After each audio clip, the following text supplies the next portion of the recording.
ఆరోగ్యం అంటే natural food. Nature మంత్ర ఇప్పుడే మీ ఇంటికి తెచ్చుకోండి. 47 సంవత్సరాల తన సినీ ప్రయాణంలో పాడిన పాటలు సంఖ్యాపరంగా తక్కువైనా కూడా ఆణిముత్యాల లాంటి పాటలు పాడారు. అన్ని బాణీలని స్పృశించారు. లాలు దర్వాజా లస్కర్ బోనాల్ పండగ, హుషారైన పాట, జోలా జోలమ్మ జోలా, చలాకీ పాట, మాటే మంత్రము, మంచి రొమాంటిక్ మెలడీ, పిబరే రామరసం, భక్తిరస ప్రధానమైన శాస్త్రీయ బాణి, వేదం అణువణువున నాదం, ఎంతో క్లిష్టమైన శాస్త్రీయ బాణిలో ఉండే పాట. ఇవన్నీ పాడింది మనందరికీ సుపరిచిత గాయని శ్రీమతి ఎస్పి శైలజ. అంతేకాదు తన మాటే మంత్రం అనుకున్నాం కదా, డబ్బింగ్ ఆర్టిస్ట్గా ఎందరికో తన గాత్రదానాన్ని చేసి చక్కగా చక్కటి పాత్రల్ని పండించారు. అంతేకాకుండా గృహిణిగా, గొప్ప అన్నకి చక్కనైన చెల్లిగా తన ప్రయాణాన్ని కొనసాగిస్తూ తన జీవితంలో చూసిన అనుభవాలు, పాడిన పాటలు, మధుర స్మృతుల్ని తలుచుకునే ప్రయత్నం ఇవాల్టి సిల్వర్ స్క్రీన్ లెజెండ్ శ్రీమతి ఎస్పి శైలజ గారితో. ఇవాల్టి మన సిల్వర్ స్క్రీన్ లెజెండ్ శ్రీమతి ఎస్పి శైలజ గారితో మాట్లాడబోతున్నాం. శైలజ గారు నమస్కారం. స్వప్న గారు ఎలా ఉన్నారు? బాగున్నాం, మిమ్మల్ని చూసి ఇంకా బాగున్నాం, ఆనందంగా. 45 సంవత్సరాల కెరియర్ అని మా షో టీం మాట్లాడుతుంటే తెలుసుకున్నాం అనమాట.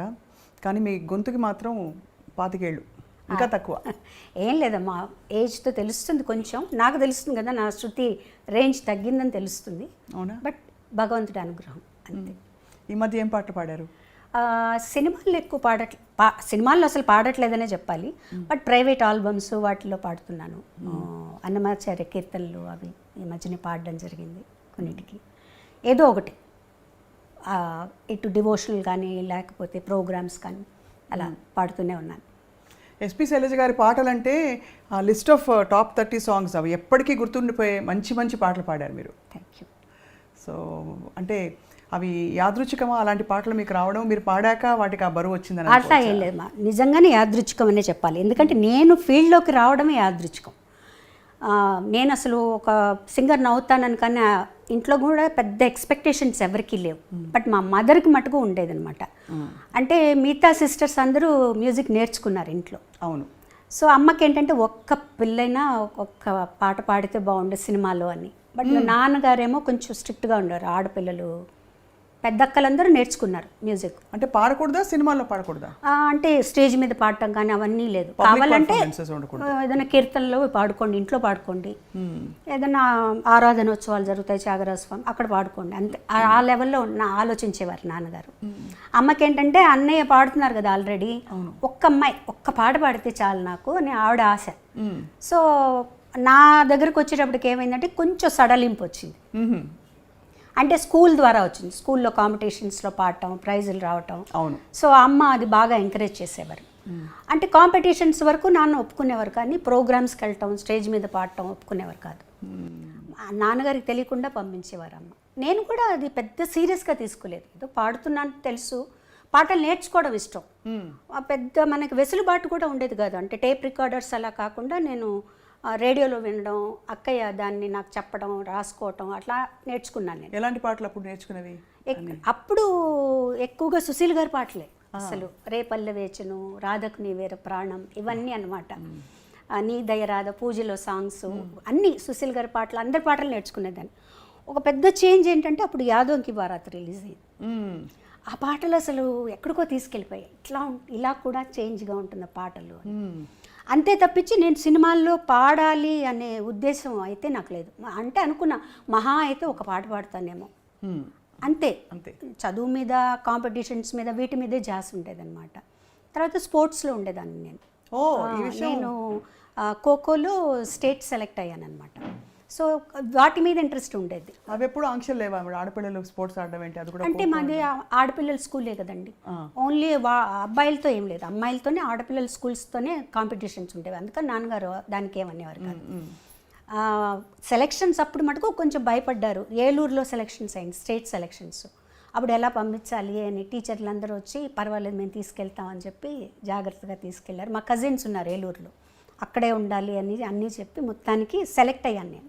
ఆంధ్రా నుంచి నేను ఒక్కదాన్ని స్టేట్ సెలెక్షన్లో నెల్లూరు డిస్ట్రిక్ట్ నుంచి నేను సెలెక్ట్ అయ్యాను అనమాట. ఖోఖోకి. సరే అప్పుడు యాక్చువల్గా ఇంకా నేను నేషనల్ సెలక్షన్కి వెళ్ళాలి. సో అదే టైంకి నాకు ఫస్ట్ పాట పాడే ఛాన్స్ వచ్చింది. ఆట కాదు పాట పాట దీంట్లోకి వచ్చాను అనమాట. అట్లా జరిగింది. అది కూడా నేను ఒక్క పాట పాడతానని అనుకున్నా. మళ్ళీ వెనక్కి వచ్చేస్తాను, 9th స్టాండర్డ్ ఫినిష్ చేయాలి, 10th చదవాలి, చదువుకోవాలి అనే ధ్యాస, ఆటల మీద ధ్యాస ఎక్కువ ఉండేది. అలా వచ్చిన దాన్ని ఇక్కడ స్థిరపడిపోయాను.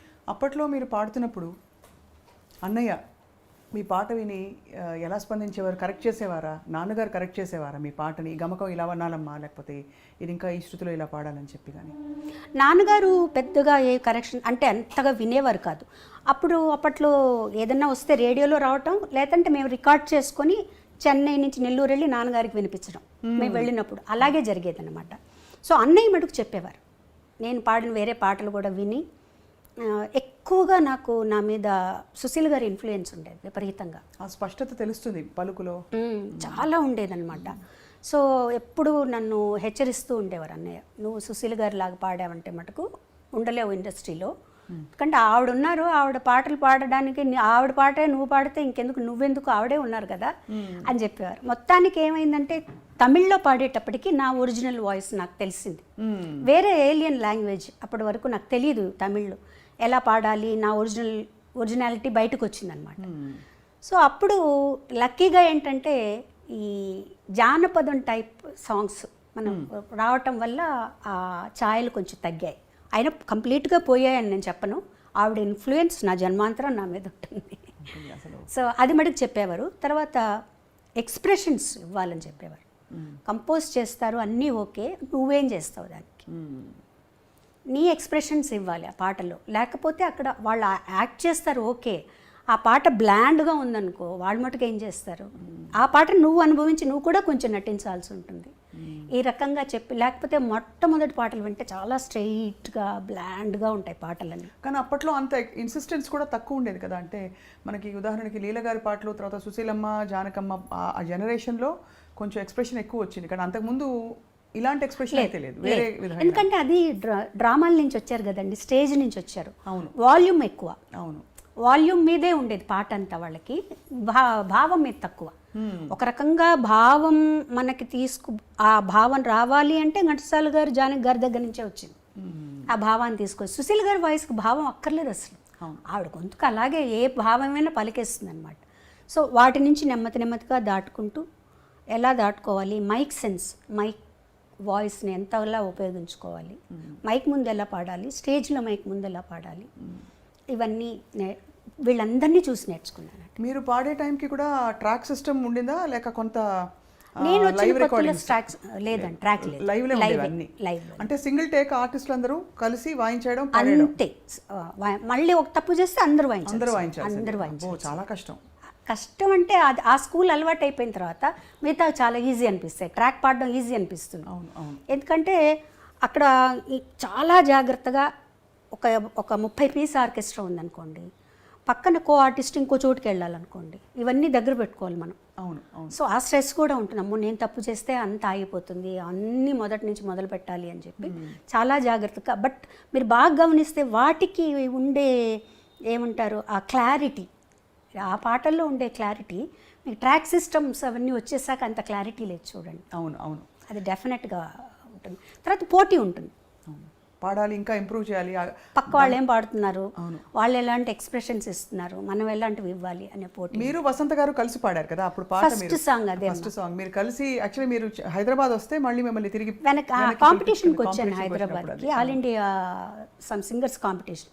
మన చిత్తరంజన్ గారే దానికి జడ్జిగా వచ్చారు. ఆ రోజు పాడేసి లక్కీగా నేను వసంత ఇద్దరం పాడేసి ట్రైన్ ఎక్కాము. ఇద్దరు కలిసి పాడారా? లేదు, తను ఒక సాంగ్ నేను ఒక సాంగ్. తనకు ఫస్ట్ ప్రైజ్, నాకు సెకండ్ ప్రైజ్ వచ్చింది ఆ కాంపిటీషన్. తనేమో రారయ్య పోయిన వాళ్ళు అని గాజులకి స్టైల్లో ఒక పాట పాడింది. నేను ఏం పాడానో నాకు అంతగా గుర్తులేదు, రాధకు నివేర ప్రాణమే పాడాను అనుకుంటానండి. సో అది పాడిన తర్వాత మధ్యాహ్నానికి మాకు అప్పుడు ఫోన్లు ఎవరింటికో తెలిసిన వాళ్ళ ఇంటికి ఫోన్ చేసి అన్నయ్య పిల్లలిద్దరిని ట్రైన్ ఎక్కించి మార్నింగ్ కల్లా చెన్నైలో ఉండేటట్టు చేయమన్నారు అనమాట.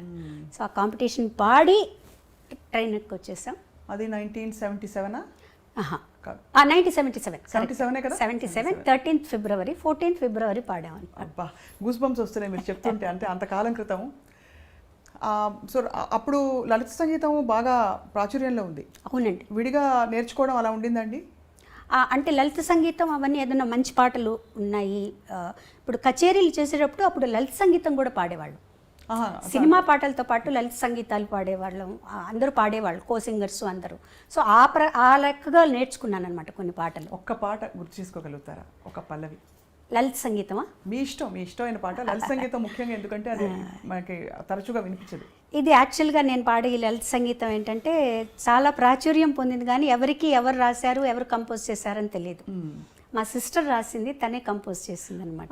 ఇది అప్పుడు డీడీలో వచ్చింది.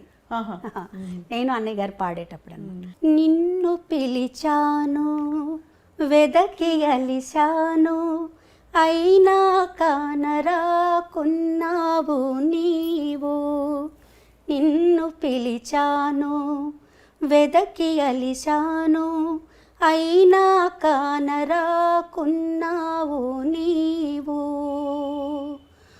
మురళిని మ్రోగించు జాలిని చూపించు, మురళిని మ్రోగించు జాలిని చూపించు, లాలించి పాలించి కరుణ చూపించు, నన్ను లాలించి పాలించి కరుణ చూపించు, నిన్ను పిలిచాను వెదకి అలిశాను అయినా కానరాకున్నావు నీవు.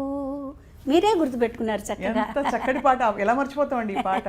మేము పెరుగుతున్నప్పుడు ఈ పాటలన్నీ కూడా వినికిడి మీద చాలా ఇష్టమైన, ఇప్పటికీ ఈ మధ్యలో కూడా టెలికాస్ట్ అవుతుంది. నిత్య సంతోష్ గారు ఫోన్ చేశారు, అది ఎవరు రాశారో కొంచెం చెప్తారా లిరిక్స్ అంటే, మా సిస్టర్ ద్వారా పంపించామన్నమాట అది. సో అలా పాట ప్రయాణం మొదలై మీరు పాటకే ఖోఖో కాదని చెప్పి ఇటు మళ్ళీపోయారు. ఖోఖోని మిస్ అయ్యారా కొంచెం? అయ్యో వెళ్ళి ఆడాలి. డెఫినెట్గా స్కూల్ మిస్ అయ్యాను నేను. అంటే 9th మధ్యలోనే వచ్చేసాను. వచ్చేసిన తర్వాత ఇంకా ఒక తమిళ్లోకి వచ్చేసిన తర్వాత కొంచెం తమిళ్లో ఎక్కువ బిజీ అయిపోయాను నేను. సో అప్పుడు 9th మధ్యలో ఆపేసి రావాల్సి వచ్చిందనమాట. తర్వాత 10th ప్రైవేట్గా రాసి చదివాను. బట్ ఆ స్కూల్ అట్మాస్ఫియర్, కాలేజ్ అట్మాస్ఫియర్ ఇవేవి తెలియవు నాకు.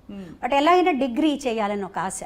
అవును. తర్వాత మళ్ళీ ఒక 5 years తర్వాత డిగ్రీ ఫినిష్ చేశాను. శైలజ గారు, మిమ్మల్ని ఎప్పుడు చూసినా అప్పటి నుంచి ఇప్పటిదాకా మీరు పాటలు పాడిన తీరు, ఇప్పుడు లాస్ట్ ఇంటర్వ్యూ మనం చేసినప్పుడు చాలా పద్ధతైన పెంపకం కొట్టొచ్చినట్టు కనిపిస్తుంది. ఎవరి ప్రభావం? అన్నయ్య ప్రభావం లేకపోతే నాన్నగారు అమ్మగారు అలా చెప్పించి? ఎక్కువ చెప్పాలంటే అమ్మగారు, ముగ్గురిది ప్రభావం ఉందండి.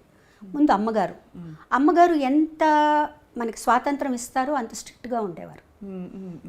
దాన్ని మీరు ఉపయోగించుకోండి తప్పించి దాన్ని నిరుపయోగం చేసుకోకూడదు. నేను ఇచ్చే స్వాతంత్రాన్ని దాన్ని చక్కగా ఉపయోగించుకోండి, అంతేగాని ఓవర్గా ఇవన్నీ ఉండకూడదు.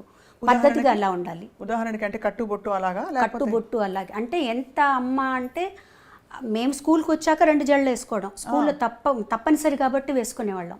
మా అక్కయ్యలు 2 జడలు కూడా వేసుకోకూడదు, 1 జడ వేసుకోవాలి. 2 జడలు కంటే 1 జడ ఇంకా పద్ధతి అలా ఉండేవాళ్ళమాట. మా దగ్గరకు వచ్చినప్పుడు స్కూల్కి కంపల్సరీగా ఇలా కట్టుకొని వెళ్ళాలి, 2 జడలు కట్టుకుని వెళ్ళాలి. సో అది అలవాటు అయిపోయింది, అలా ఉండేది. తర్వాత సినిమాలు కూడా మా అమ్మగారు, నాన్నగారు, మా నాన్నగారు అస్సలు సినిమాలు చూడరు. మా అమ్మగారు బయటికి రారు. ఎప్పుడన్నా ఏదన్నా సినిమా బాగుంది అంటే చూసి ఎవరన్నా వచ్చి చెప్తే ఈ సినిమా చూడొచ్చు అంటే మమ్మల్ని పంపించేవాళ్ళు. సినిమాలు చూడడం కూడా. తర్వాత కొంచెం మా జనరేషన్ వచ్చేటప్పటికి మేము కొంచెం స్వాతంత్రం వచ్చిందనమాట. మా అక్కయ్య వాళ్ళనైతే అసలు కొన్ని సినిమాలకి వెళ్ళకూడదు, ఏంటంటే అందులో వర్షంలో తడుస్తారట హీరో హీరోయిన్. సో అలా ఉండేది. బట్ చదువులో కానీ, ఆటల్లో కానీ, కాంపిటీషన్స్, పాటల్లో కానీ వీటన్నిటిలో ఎంకరేజ్ చేసేవారు. అన్ని కాంపిటీషన్స్కి పంపించేవారు. డ్రాయింగ్ కాంపిటీషన్ దగ్గర నుంచి తర్వాత జనరల్ నాలెడ్జ్ అన్నిటికీ పంపించేవారు అనమాట అమ్మ. ఆ విషయంలో మటుకు ఇది. తర్వాత ఏదైనా స్టేజ్ మీద నేను పాడుతాను అంటే మటుకు వద్దనేవారు కాదు. వెళ్ళు పాడు, ఆ స్టేజ్ ఫియర్ పోతుంది నీకు, ఎవరో ఒకరిని తోడిచ్చి పంపించి నాతో పాడించేవారు అనమాట. అది కూడా నాన్నగారికి అంత ఇష్టం ఉండేది కాదు. మరి ఎలా ఎలా మేనేజ్ చేసి అమ్మ మేనేజ్ చేసి తెలియకుండా పంపించేసారు. స్కూల్కి వెళ్ళిందనో ఎక్కడికో వెళ్ళిందనో అని చెప్పి పంపించేసేవారు అనమాట. వన్స్ అన్నయ్య సినిమాల్లోకి వచ్చిన తర్వాత కొంచెం బాలు సినిమాలో పాడుతున్నారు, వాళ్ళ కుటుంబం అట్లా ఇట్లా అయిన తర్వాత అప్పుడు నాన్నగారు కూడా కొంచెం పర్వాలేదు, అబ్బాయి అక్కడ ఉన్నాడు కాబట్టి అన్నయ్యతోటే కచేరీలకు వెళ్ళేదాన్ని, 1-2 కచేరీలకు హాలిడేస్లో. తను ఉన్నాడు కాబట్టి పర్వాలేదు అని చెప్పి పంపించారనమాట. మొదటి పాట పాడుతా ఉంటే సరే వెళ్ళరండి. అప్పుడు కూడా అందులో చిన్నపిల్లలం కాబట్టి ఆయన పెద్ద మాకు ఏం అడ్డంకి చెప్పలేదు. నాన్నగారికి చెప్పే తీసుకెళ్లారనమాట సాంగ్కి. ఎందుకు అడిగాను ప్రత్యేకంగా అంటే సాహిత్యాల విషయంలో కూడా కొంచెం ట్రెడిషనల్గా ఉండే ఇళ్లలో ఈ సాహిత్యం పాడద్దు పాడించద్దు అని కూడా కొన్ని ఆంక్షలను చెప్పను, కానీ కొన్ని నియమాలు ఉంటాయి. సో ఆ నియమాలు అంటే ఉదాహరణకి రొమాంటిక్ డ్యూయట్స్ ఒక దశకంలో అయితే బాగా సాహిత్యాలు కొద్దిగా శృతి మించి కూడా మనం ఉన్నాయి, ఎప్పుడూ ఉన్నాయండి. అంటే మరీ ఇప్పుడు సపోజ్ నేను అన్నయ్య పాడుతున్నాను అనుకో, అసలు నేను అన్నయ్య డ్యూయట్ పాడేటప్పుడే నేను బుక్ ఇలా అడ్డం పెట్టుకుని పాడేదాన్ని. నాకు మొహమాటంగా ఉండేది చాలా. తర్వాత తను చెప్పేవాడు ఇలా అయితే ఎలా పాడగలుగుతాం, అప్పటికి ఇంకా అంత పెద్దగా ట్రాక్ సిస్టమ్ లేదు కదా, అలా ఉంటే పాడొచ్చు, ఇద్దరం కలిసి పాడాల్సి వచ్చినప్పుడు నువ్వు అలా ఉండకూడదు, పాటగా తీసుకో అని. లక్కీగా ఏంటంటే మా ఇద్దరికి అలాంటి సాంగ్స్ రాలేదు. అవును, ఇద్దరికి అంత భయంకరమైన సాహిత్యం ఉన్నవి లేవు. ఒకవేళ 1-2 వచ్చినా కూడా తను ఏం చెప్పాడంటే మీ ఇద్దరం పాడడం ఇది, మీరు వేరే వాళ్ళ చేత పాడించేసాయి అని చెప్పేసేవాడి. అసలు మీ ఇద్దరం తను పాడదు, మీరు వేరే ఇంకెవరి చేతన్నా పాడించుకోండి అని చెప్పేసేవారు అనమాట. ఆ ఇబ్బంది ఎప్పుడు నాకు అంతగా రాలేదండి. సపోజ్ ఇంకొంచెం ఏదైనా నాకు నా నాలెడ్జ్కి తెలిసి ఏదన్నా కొంచెం బాగాలేదు ఇక్కడ అంటే నేను కొంచెం ధైర్యంగానే చెప్పేదాన్ని, ఇది బాగాలేదండి నాకు ఇబ్బందిగా ఉంది అని. అప్పుడు కొంచెం మన మాటను కూడా వినేవాళ్ళండి. అప్పుడు మీరు వదులుకోవడం కూడా పెద్ద విషయం, అంటే అవకాశం కదా. అవును అవును. అంటే మీరు దేనికి ప్రాధాన్యత అంటే వస్తున్నాం అప్పుడే కదా మేము కూడా వస్తున్నాం. ఒక సాంగ్ వదులుకోవడం అంటే అది చాలా పెద్ద విషయం. ఎప్పుడైనా చూపుకుంటుందా ఇప్పుడు తలుచుకుంటే? అంటే మంచి పనే చేశాను అనిపిస్తుంది. చాలా గొప్ప విషయం అండి, నా కళ్ళలో నీళ్ళు వస్తున్నాయి మీరు చెప్తుంటే. ఎందుకంటే నాకు ఎప్పుడు మీలో ఒక గుణం, ఇది వ్యక్తిగతం అయితే ఏమనుకోకండి, కానీ అన్నయ్య గీసిన గీత నేను దాటకూడదు, అన్నయ్యకి తగ్గట్టుగా నేను ఉండాలి, అమ్మ నాన్నకి తగ్గట్టు ఉండాలనే ఆ చక్కదనం మీలో కనిపిస్తుంది. అంటే అన్నయ్య కూడా ఎప్పుడు కూడా నువ్వు ఇలా ఉండాలని ఎప్పుడు చెప్పలేదండి. తన్ని చూసే మనకు అర్థమైపోతుంది. తన ఒక్క చూపుతో ఇది నచ్చింది నచ్చలేదు అని తను మనం గమనించి చెప్పేసేయచ్చు. మన బిహేవియర్ ఎలా ఉన్నప్పుడు తను ఒక చూపు చూశాడంటే సేమ్ మా మదర్ అనమాట, ఓకే అర్థమైపోతుంది తనకు నచ్చలేదు, తనకు నచ్చినట్టు మనం ఉండాలి. అంటే చాలామంది అంటారు అంటే మీ ఇండివిజువాలిటీని వదులుకోవడం కదండి అది. బాలుగారు చెప్పినట్టే మీరు ఉండాలి, ఆయన పద్ధతిలోనే మీరు ఉండాలి. నేనేం నష్టపోలేదు కదండి, నేనేమి నష్టపోలేదు. నేను ఫీల్ అయితే నాకు స్వాతంత్రం లేదు, నేను ఇలా ఉండాలి అలా ఉండాలనుకుంటున్నాను అలా వెళ్ళాలనుకుంటున్నానంటే అప్పుడు నేను బాధపడచ్చు. నాకేమాత్రం లేదు, ఓకే. నేను ఎందుకంటే తను ఎంత కష్టపడుతున్నాడో, తను ఎంత పద్ధతిగా ఉన్నాడో, అందరితో ఎలా మెలుగుతున్నాడో అవన్నీ తన్ని ఇక్కడికి వచ్చాక చెన్నై వచ్చాక నాకు అర్థమైంది. పెద్ద ఫ్యామిలీ మాది, ఆ ఫ్యామిలీని అంతా తనే పోషిస్తున్నారు. అలాంటప్పుడు తను ఎంత పద్ధతిగా ఉండాలి, ఎంత వర్క్ చేయాలి, డే అండ్ నైట్ వర్క్ చేసేవాడు. తను పిల్లలతో స్పెండ్ చేయలేదని అదని ఇదన్నీ అన్నా కూడా ఇంత ఫ్యామిలీ గడవాలి అంటే తను పిల్లలతో స్పెండ్ చేస్తే అవ్వదు. నేను ఆ ఫీల్డ్లోకి వచ్చిన తర్వాత ఇవన్నీ నాకు అర్థమయ్యాయి మోర్ దెన్. ఎందుకంటే మిగతా వాళ్ళందరికంటే కూడా నేను తనతో ఎక్కువ స్పెండ్ చేశాను. సో నాకు అప్పుడు అర్థమైంది తను నలుగురితో ఎలా ఉంటారు, ఏమన్నా ఏ ప్రాబ్లమ్స్ ఉన్నా అవి ఇంటి దగ్గర. వన్స్ స్టూడియోకి వచ్చేసాక అసలు కంప్లీట్గా బాలసుబ్రహ్మణ్యం ఆ పాటకు చేంజ్ అయిపోతాడు అంతే. సో ఇవన్నీ కూడా ప్రొఫెషనల్గా మనం ఇలా ఉండాలి, ఈ పద్ధతిలో ఉండాలి. మనలో అనవసరంగా ఒక మాట మనం మాట్లాడకూడదు, మన గురించి ఇంకొకళ్ళు మాట్లాడకూడదు అంతే. ఆ పద్ధతి అట్లా అలవాటైపోయింది తనతో ఉండి. మాటే మంత్రము పాట పాడినప్పుడు మీరు చాలా చిన్నవారు, మీరు బాలుగారు కలిసి పాడిన ఈ పాట ఇప్పటికీ స్టేజ్ మీద హిట్ సాంగ్స్లో ఇష్టపడి, నేను సినిమా పాటలు నాకు అన్నీ రావు కానీ పాడమంటే ఈ పాట చాలా ఇష్టంగా ఎంచుకునే పాట. ఆ పాట పాడినప్పుడు అంత అలవోకగా, అంత పవిత్రంగా, బ్యూటిఫుల్ మెలడీ, అది రొమాన్స్ పలికించడం కూడా అంత అందంగా ఎలా పాడారండి? యాక్చువల్గా మొదట తమిళ్లో వచ్చిందండి అది. తమిళ్లో ఇళయరాజా గారు జెన్సీ గారు పాడారు, సింగర్ జెన్సీ గారు ఉండేవారు తమిళ్లో, ఆవిడ పాడారు. ఆ పాట విన్నప్పుడు నేను చాలా ఇన్స్పైర్ అయ్యాను. ఎంత బాగుంది ఈ సాంగ్, అసలు బ్యాక్గ్రౌండ్స్ కానీ సాంగ్ కానీ ఇట్లాంటి పాటలు పాడే అదృష్టం దొరుకుతుంది అన్నప్పుడు సీతాకోకచిలకలో ఇవాళ రికార్డింగ్ ఉందని వెళ్ళిన తర్వాత ఆ ట్యూన్ వినిపించగానే నాకు అసలు చాలా ఆనందం వేసేసింది అనమాట. ఈ పాట మనం పాడాలనుకున్నాం, మనకు వచ్చింది ఈ పాట అని. ఆ బ్యాక్గ్రౌండ్స్ మీరు ఇప్పుడు కాదు ఇంకో 10 సంవత్సరాల తర్వాత విన్నా కూడా అండి మనల్ని ఎక్కడికో తీసుకెళ్ళిపోతాయి.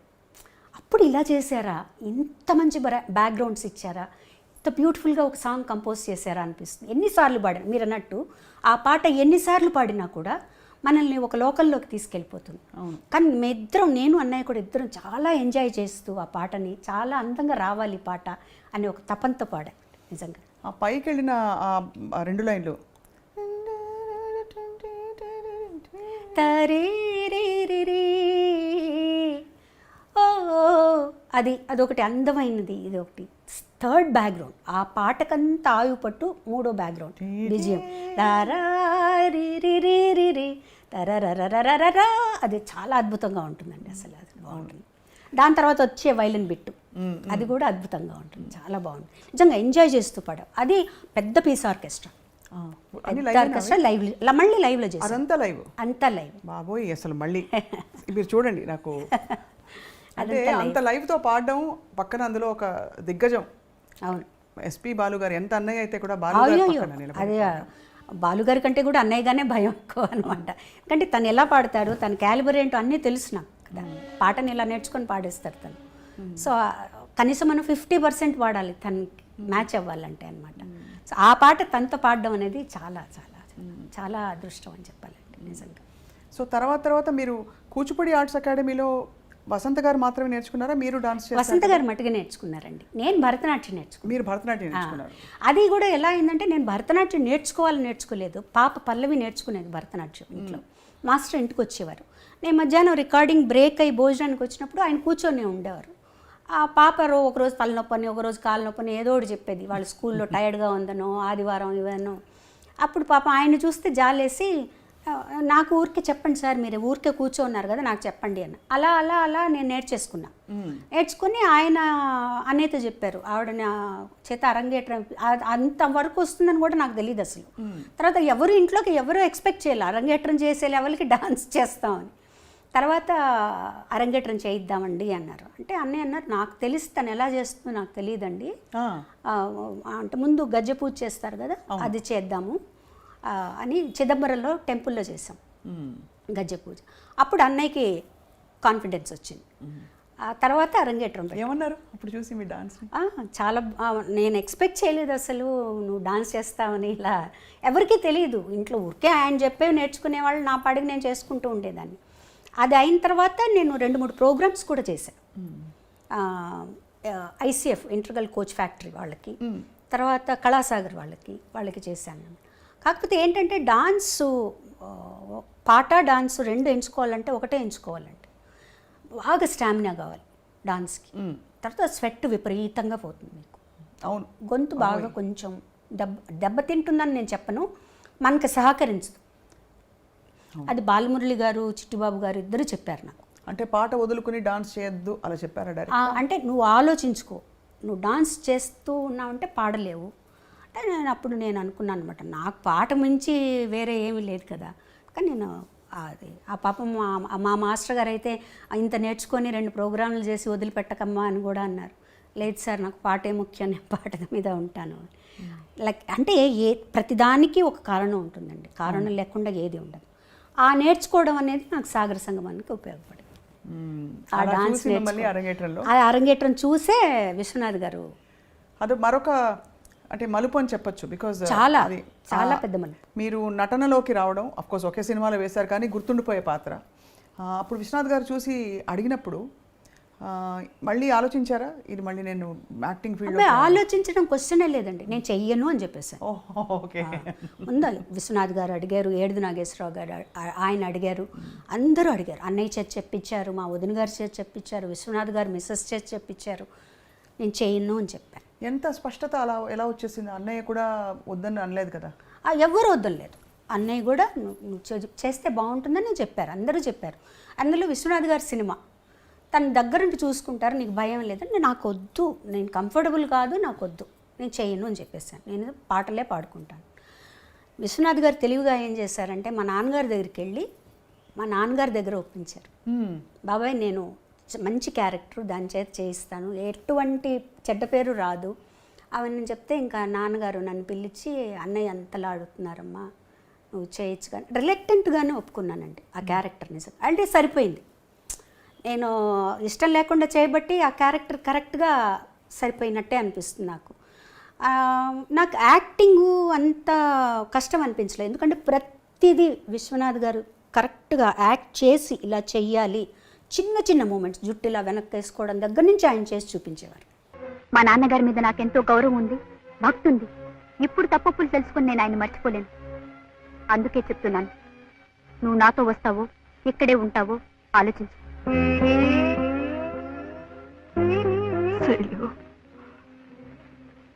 నువ్వు ఇంకా చిన్న పిల్లవే అనుకున్నాను, చాలా ఎదిగిపోయావమ్మా.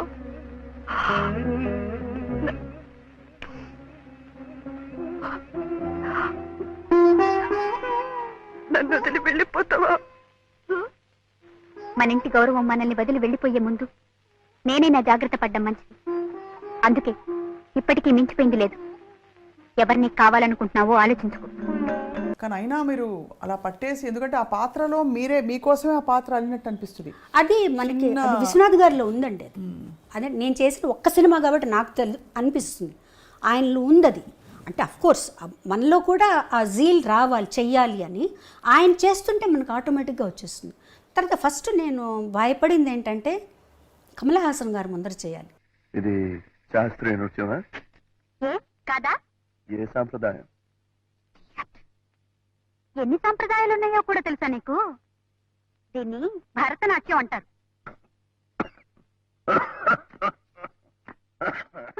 అమ్మో, అది నాకు అసలు నాకు వచ్చే ఆయన చెప్పినట్టు ఏదో కోతులు అవి గెంతులు వేస్తున్నట్టు, భూతాలు దయ్యాలు అన్నట్టు ఆ నా డాన్స్ సినిమా డాన్స్కి సరిపోదు. ఎందుకంటే సినిమా డాన్స్లో అన్నీ మిక్స్ అవుతాయండి, కథక్కు అన్నీ మిక్స్ చేస్తారు, కూచిపూడి ఎక్కువగా ఉంటుంది శేషు మాస్టర్ గారికి డాన్స్లో. అందులో ఆ సినిమాకి 3 డాన్స్ మాస్టర్లు.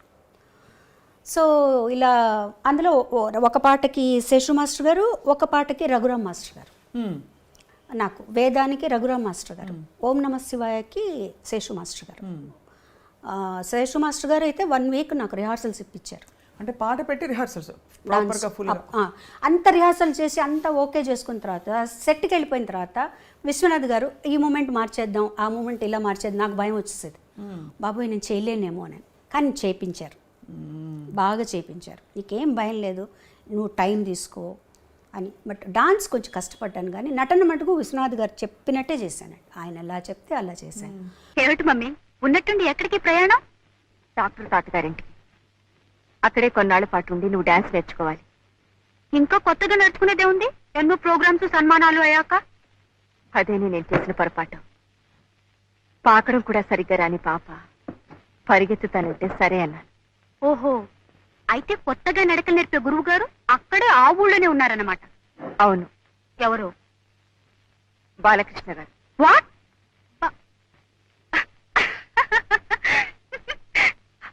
Are you joking? నీతో వేళపడలేమిటి? కానీ టైం అయింది. నో, నన్ను గురించి అంత చండాలంగా రాసిన తర్వాత నేను వాడి దగ్గర శైలు, బాలకృష్ణ గారు నీకు గురువు గారు. ఆయన గారి దగ్గర నేనే నేర్చుకుంటాను. కానీ ఇప్పుడు వెనక్కి తిరిగి ఆలోచించుకుంటే అండి, నేను కానీ ఆ సినిమా వద్దు అనుకొని ఉంటే ఎంత మంచి పాటలను పోగొట్టుకుని ఉండేదాన్ని. అయ్యో కదా, ఎందుకంటే ఆ సినిమాలో నేను యాక్ట్ చేస్తాను అని చెప్పిన తర్వాత అన్నయ్య గారు విశ్వనాథ్ గారికి ఇళయరాజు గారికి చెప్పారు, ఇందులో శైలజకి పాటలు ఉంటే అవి శైలజ పాడుతుంది అని చెప్పారనమాట. అప్పటికి నేను ఒప్పుకోలేదు. పూజ కార్యక్రమం అయిపోయింది, జానకి గారు ఓం నమ శివాయ పాడేశారు. అది ఒక అదృష్టం. అదొక అదృష్టం. అండ్ అది లాజికల్ కూడా వేరే వాళ్ళు పాడతారు, వేరే వాళ్ళే పాడతారు డాన్స్ కాబట్టి లాజికల్గా కూడా పాడతారు.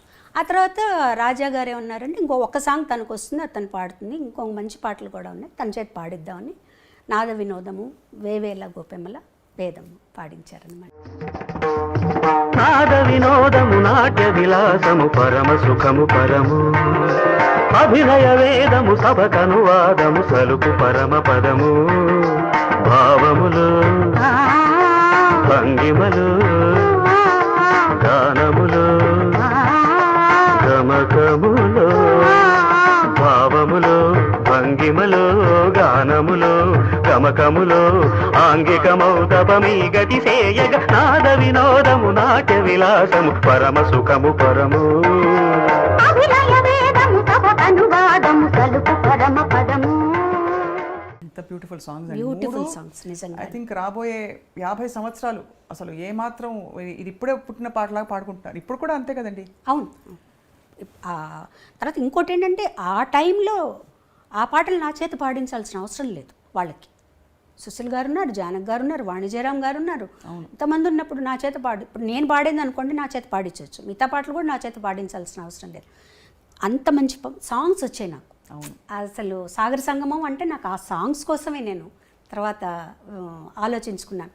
యాక్టింగ్ అన్ని పక్కన పెట్టేద్దాం. అండ్ అది కూడా రికార్డింగ్కి వెళ్ళినప్పుడు మీరు ఇబ్బంది పడి భయపడ్డారు, మళ్ళీ నేర్చుకుని ప్రాక్టీస్ చేసుకురా. వేదం సాంగ్ అలాగే అయింది. అంటే అన్ని లైవ్ సాంగ్. వేదం లైవ్గా తీసామండి. లైవ్ అక్కడికి వెళ్ళి నేర్చుకున్నాం. అక్కడికి వెళ్ళి అప్పుడే నేర్చుకుని అప్పుడే పాడడం. అది స్వరం నేర్చుకున్నామండి. ఫస్ట్ మేము స్వరం చెప్పారు నాకు. అసిస్టెంట్ గారు ఏం చేస్తారంటే మా స్వరం పాడాలి, మీరు స్వరం నేర్చుకోమంటారు. నేను స్వరం పాడడం ఎప్పుడు ఈజీ, అకారం కంటే కదా. స్వరం పాడేశాను. మానిటర్లో విని ఇళయరాజా గారు అన్నారు, స్వరం కాదు నాకు ఆలాపన కావాలి అన్న. రావట్లేదు ఆ ఫాస్ట్నెస్కి ఆలాపన. నేను చాలా టెన్షన్ పడిపోయాను. అన్నయ్య వేరే చోటుకి వెళ్ళాలి, వాళ్ళు ఇంత మంచి పాట ఇచ్చారు, పాడుతా అసగం భయం. అప్పుడు ఇళయరాజా గారు నువ్వు పని చేయి, నువ్వు స్వరం ఆయన అర్థం చేసుకుని నువ్వు స్వరం పాడేసేయి, రేపు మార్నింగ్ వచ్చి నైట్ అంతా ప్రాక్టీస్ చేసి మార్నింగ్ వచ్చి ఆలాపన పాడు. ఆ బిట్ ఆలాపన పాడేసేమన్నారు. నైట్ అంతా ప్రాక్టీస్ చేసి మార్నింగ్ వెళ్తే ఎంత సులభంగా అనిపించిందో అసలు. అంటే నేను అడిగాను, ఏంటి సార్ నిన్న రాలేదు ఇవాళ ఎట్లా వచ్చిందంటే, సాధనమ్మా అంతే, నిన్న టైం లేదు నీకు పట్టుకోవడానికి, రాత్రంతా ప్రాక్టీస్ చేసో సాధన ఉంటే ఆటోమేటిక్గా వస్తుంది.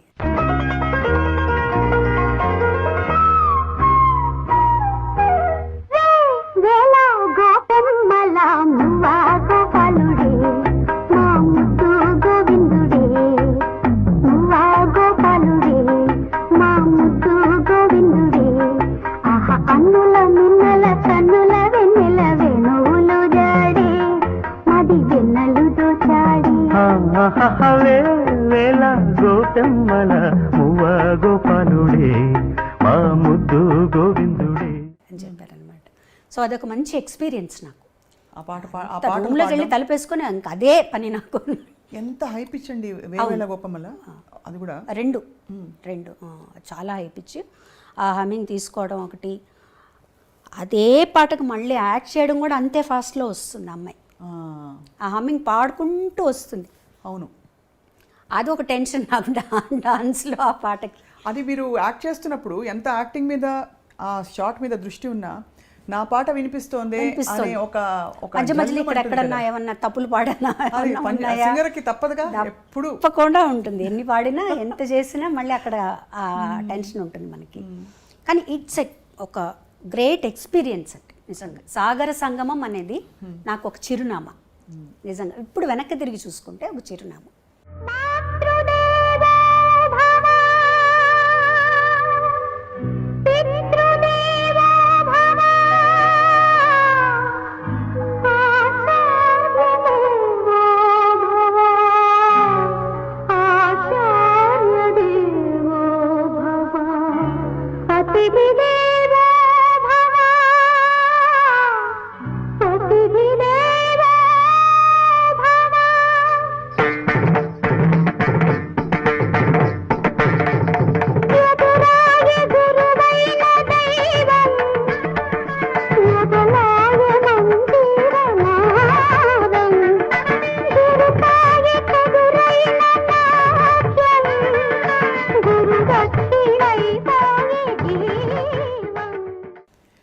ఈ టైంకి యాక్చువల్లీ అంటే మామూలుగా మనకి మన జీవితం గురించి ఒక ఐడియా ఉంటుంది, మనం ఇలా ఉండాలి, ఇది అవ్వబోతున్నా నేను అని. ఆ పాటకి మీకు మైండ్లో బాగా సెట్ అయిపోయి ఉంటుంది, అంటే మీరు సింగర్ అయిపోయారని. అప్పటికే చాలా పాటలు పాడారు, but singing is my life and my career అని ఆ క్షణం ఏ క్షణంలో మీకు అర్థమైంది? ఊరికే ఒకటి అర పాటలు వస్తూ అవకాశాలు వస్తూ పాడడం అది ఓకే, బట్ నేను పాట కోసమే పుట్టాను, పాట మాట నాకు అని చెప్పి ఎప్పుడు అర్థమైంది? నాకు వన్స్ నేను ఎక్స్పెక్ట్ చేయని విధంగా, ఇప్పుడంటే మనం నెలకి నేను 2 పాటలు పాడానండి, 3 పాటలు పాడానండి చెప్పుకుంటున్నాం. నేను ఎక్స్పెక్ట్ చేయని విధంగా ఒక రోజు 7 పాటలు పాడాను. ఒకరోజు 7 పాటలు పాడాను. ఒక నెలలో 30 పాటలు పాడాను. సో ఇలా ఉన్నప్పుడు నాకే ఆశ్చర్యం వేసే, అసలు నా చేత ఇలా పాడిస్తున్నారు వీళ్ళు. అంటే నాకెప్పుడు నా మీద నాకు ఒక తక్కువ అభిప్రాయం ఇప్పుడు ఉంది, ఎప్పుడు ఉంటుంది అది. అంటే ఒక సింగర్కి ఉండవలసిన లక్షణాల కంటే కూడా ఎక్కువ అభిమానం వచ్చేసిందేమో నా మీద జనాలకి అనే, ఇది నా క్యాలిబర్ ఇంతేనేమో. ఎందుకు అనిపించింది అలాగా? ఎందుకు అనిపించింది అంటే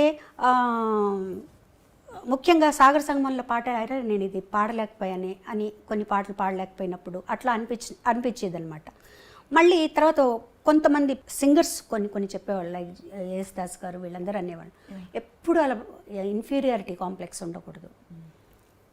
నీకు ఒక సాంగ్ వస్తుందంటే అది నీ వల్ల వస్తుందా? కాదు, భగవంతుడు పంపిస్తున్నాడు, ఈ పాట అమ్మాయికి ఇవ్వాలి అని, అంతే పాడాలి. మనకి ఇచ్చింది మనం వదులుకోకూడదు. మనం అన్నయ్య కూడా చెప్పేవారు ఆయన. అన్నయ్య కూడా ఇదే ఆలోచనలో ఉండేవారు. నాకు రావాల్సిన దానికంటే ఎక్కువ వచ్చేసిందేమో, పేరు ప్రఖ్యాతులు, నేను ఇంకా సాధన చేయాలేమో, ఇవన్నీ ఉండేవి అనమాట. ఆయన చెప్పేవారు ఎప్పుడు అలా అనుకోవద్దు, మీకు ఈ పాటలు ఎందుకు వస్తున్నాయి, వాళ్ళు ఏమైనా ఊరికే పిలిచి మీరేమైనా వాళ్ళకి ఏమైనా లంచాలు ఇస్తే వస్తున్నాయి, రావట్లేదు కదా. వాళ్ళు తలుచుకొని ఈ పాట తలుచుకోగానే మీ పేరు గుర్తొస్తుంది. ఇంతమంది సింగర్స్లో మిమ్మల్ని మీ పేరు ఎందుకు గుర్తొస్తుంది, ఈ పాట మీది, అట్లా అనుకోండి. ఆ తర్వాత నేను తమిళ్లో చాలా బిజీ అయిపోయాను. தமிழ்ல என்னென்ன பாடிருக்கீங்க? நிறைய பாடிருக்கேன் தமிழ்ல. எனக்கு தமிழ் பாட்டு ரொம்ப தெரியாது, மன்னிச்சிடுங்க. ஏதாவது ஒரு నా మొదలు ఫస్ట్ పాడిన పాట ఇళయరాజా గారిది ఎలా జరిగిందంటే, ఆయన ఆడిషన్కి పిలిచారు నన్ను. పిలిచి ఆయన ఇన్ఛార్జి శ్రీనివాసన్ గారు ఉండేవారు. అన్నయ్యకి కూడా ఆర్కెస్ట్రాకి అతనే ఇన్ఛార్జ్. అతను వెళ్ళి చెప్పారనమాట ఇళయరాజా గారితో, ఇట్లా బాలు సిస్టర్ కచేరీలో పాడుతోంది, ఎందుకంటే రాజా గారు కూడా అన్నయ్యతో కచేరీలో పాడారు కదా, పాడుతోంది, నువ్వు పాడిస్తే బాగుంటుందేమో అంటే బాగుంటుంది కానీ బాగాలేదు అనుకో, అప్పుడు నేను పాడించకపోతే బాలు ఏమన్నా అనుకుంటాడేమో, తను సరిగ్గా పాడలేకపోతే అని అన్నారట. అట్లా వద్దు, నువ్వు ఆడిషన్ చేయి, నీకు నచ్చితేనే పాడించు అన్నారు. మీకు కూడా ఆడిషన్? నేను హెచ్ఎంవికి వెళ్ళి కూడా ఆడిషన్ చేశానండి. మాకు కూడా ఏంటంటే అప్పుడు అందరికీ ఆడిషన్, మైక్ టెస్ట్ చేసేవాళ్ళు. ఈ వాయిస్ మైక్ సరిపోతుందంటేనే తీసుకునేవాళ్ళు. హెచ్ఎంవిలో చేశారు నాకు మా ఆడిషన్. తర్వాత ఏవిఎంలో రాజా గారు పిలిపించారు. పిలిపించి ఏదో పాట పాడమన్నారు, పాడాను. పాడిన తర్వాత ఒకటే మాట అన్నారు, రేపు ఉదయం రికార్డింగ్ వచ్చేసేయి అన్నారు. నాకు అసలు అర్థం కాలే తమిళగా. ఆయన అంటే ఈతను చెప్పారనమాట, రేపు మార్నింగ్ రికార్డింగ్ ఉందట, పూజ నువ్వు పాడుతున్నావు రమ్మన్నారు. నేను నాకు ఇళయరాజా గారని ఆయన పెద్ద అప్పటికే ఎస్టాబ్లిష్ అయిపోయారు, ఆయన సూపర్ హిట్ సినిమాలు వచ్చేసాయని, అన్నకిళి ఇవన్నీ. ఇంటికి రాగానే అందరూ ఏమైంది ఇంట్లో అందరూ అడిగితే, రేపు మార్నింగ్ రికార్డింగ్ పూజట, నన్ను రమ్మన్నారు సోలో సాంగ్ అంటే, ఓ మా చిన్నన్న అయితే నిజంగా అవును రేపు మార్నింగ్, నేను మామూలుగా రేపు మార్నింగ్ రికార్డింగ్ అట రమ్మన్నారు. రికార్డింగ్కి వెళ్ళాను. నాకు ఏమీ తెలీదు స్వప్న గారు, నిజంగా చెప్పాలంటే ఏమీ తెలీదు. ఒక పెన్ను చేతిలో పెట్టుకున్నాను రాసుకోవడానికి. వెళ్ళి అన్నయ్య ఏం చెప్పారంటే, నువ్వు ఒక ప్రొఫెషనల్ సింగర్గా రాణించాలంటే నీ పాటికి నువ్వు వెళ్ళాలి, నీ వెనకాల ఒకళ్ళు రావాలి, నన్ను దింపాలి, నన్ను తీసుకెళ్ళాలి, అట్లా లేదు. నేను అక్కడ దింపేస్తారు, నువ్వు వెళ్ళి పరిచయం చేసుకొని నువ్వు వెళ్ళు. సరే నాకేంటి, రాజా గారు నిన్ను చూసాం కదా, అలాగే శ్రీనివాసన్ గారు ఉంటారు, భయం లేదని చెప్పి నేను వెళ్ళిపోయి పూజ కార్యక్రమం జరుగుతోంది. నేను ఒక తలుపు పక్క నిలబడ్డా, కూర్చోవాలని కూడా తెలియదు నాకు. వాళ్ళందరూ ఇంకా సింగర్ రాలేదు అని అంటున్నారు, నా వైపు చూస్తున్నారు, వెళ్తున్నారు, కానీ నేను సింగర్ అని ఎవరికి తెలియదు, నేను చెప్పలేదు, నాకు తెలియదు వాళ్ళు ఏం మాట్లాడుతున్నారు. తర్వాత కాసేపు అయిన తర్వాత ఎవరో వచ్చి, పాప నువ్వు పాడతావా, సింగర్వా? అవును, రామ్మా నీకోసం వెయిట్ చేస్తున్నారు రాజా గారు అని తీసుకెళ్ళారు. అలా ఫస్ట్ సాంగే సూపర్ హిట్ సాంగ్ ఇచ్చారు. అది ఇచ్చిన తర్వాత, ఆ పాట అయిపోయిన తర్వాత ఆయన అన్న మాట ఒకటే, ఈ గొంతు నాకు చాలు అన్నారు. అని మధ్యాహ్నం పాట నువ్వు నాతో డ్యూయట్ పాడతావా అని అడిగారు. తప్పకుండా అప్పటికి నాకు తెలిసింది రాజా గారు అంటే ఏంటి, ఇంట్లో వాళ్ళందరూ వాళ్ళ ఎక్స్పెక్టేషన్స్ ఎట్లా ఉన్నాయి, రెండో సాంగ్ కూడా పాడదామని పిలుస్తున్నారని, తప్పకుండా పాడతానండి అని అక్కడే ఉండి 2 సాంగ్స్ పాడి వచ్చాను అనమాట. ఇంత చేసి మీరు ఇంత పాట వెనక, సరే నాన్నగారు చూసి చూడనట్టు కొంచెం ముందు ఎంకరేజ్ చేస్తూనే, నాన్నగారి దగ్గర డైరెక్ట్గా మీరు ఏమైనా పాట, హరికథ కానీ పాట కానీ నేర్చుకున్నారు? నాన్నగారు ప్రతి సంవత్సరం త్యాగరాజ ఉత్సవాలు చేసేవారండి నెల్లూరులో, ఆరాధనోత్సవాలు చేసేవారు. ఆయనకి మా అమ్మగారికి ఏంటంటే, ఎప్పుడైనా సరే నేను కానీ అన్నయ్య కానీ లేకపోతే మా చిన్న చెల్లెలు కానీ హరికథ చెప్పాలి అని చాలా ఇంట్రెస్ట్గా ఉండేది. అన్నయ్యకి కూడా ఉండేది అది. నేను కొంచెం నేర్చుకున్నాను కానీ నాకెందుకు కొంచెం సిగ్గు అనిపించేది హరికథ. కానీ నాన్న దగ్గరికి వెళ్ళి చెప్పాను, నాన్న నేను హరికథ చెప్పలేను కానీ నాకు ఒకసారి ఒక 15 నిమిషాలు టైం ఇస్తే నేను పాడుతాను అన్నాను. ఆయనకి చెప్పారు సినిమా పాటలంతా పాడకూడదు, త్యాగరాజ స్వామి కీర్తనలే పాడాలి అని. అట్లాగే నన్ను ఒక 3 కీర్తనలు నేర్చుకుని నేను పాడతాను, తప్పకుండా పాడతాను. అలా అప్పుడు కూడా ఏం చేశారంటే ఆయన 3 గంటల స్లాట్ ఇచ్చారు, చిన్నపిల్లలందరూ పాడే స్లాట్లో పాడించారనమాట. సో దానికి మా ఇంటి నుంచి అందరూ కదిలొచ్చి అదేదో నేను పెద్ద కచేరీ చేస్తున్నట్టు అనమాట. అమ్మ, కజిన్స్, సిస్టర్స్ అందరూ వచ్చి కూర్చొని విని మా అమ్మ నాన్నగారిని అడిగింది ఎలా పాడిందంటే, పర్వాలేదు ఆ 3 గంటలు ఆ పిల్లలకి దానికి కరెక్ట్గానే పాడింది, పర్వాలేదు ఇంకా సాధన చేయాలి అనేవారు. ముఖ్యంగా అలాంటి పాటలు ఏదన్నా నేను కాంపిటీషన్లో పాడుతున్నానన్నప్పుడు మటుకు దగ్గర కూర్చోపెట్టుకొని తాళం అది చెప్పి ప్రాక్టీస్ చేయించేవారు నాన్నగారు. మంచి పాటలు పాడుతూ ఒక్కసారి ఒక కాంపిటీషన్కి పెండ్యాల గారు జడ్జిగా వస్తున్నారు. సో అది చెప్పాం నాన్నగారికి, ఇట్లా పెండ్యాల గారు జడ్జిగా వస్తున్నారు, నేను పాడుతున్నా అంటే ఆషామాషి పాటలన్నీ పాడకూడదు, నువ్వు పాడితే మంచి పాట పాడు అంటే, నేను పూజలు పూలు తెచ్చాను పాడదాం అనుకున్నాను. వద్దు అంత సింపుల్ సాంగ్ పాడకూడదు, వచ్చేవారు ఎవరనుకుంటున్నావు పెండ్యాల గారు అంటే, అప్పుడు దాంట్లోనే నీ దయ రాదా తీసుకున్నాను అనమాట. అది కూర్చోబెట్టి పాడించి మా నాన్న తాళం వేయించి మొత్తానికి ప్రైజ్ వచ్చేసిందిగా, ఫస్ట్ ప్రైజ్.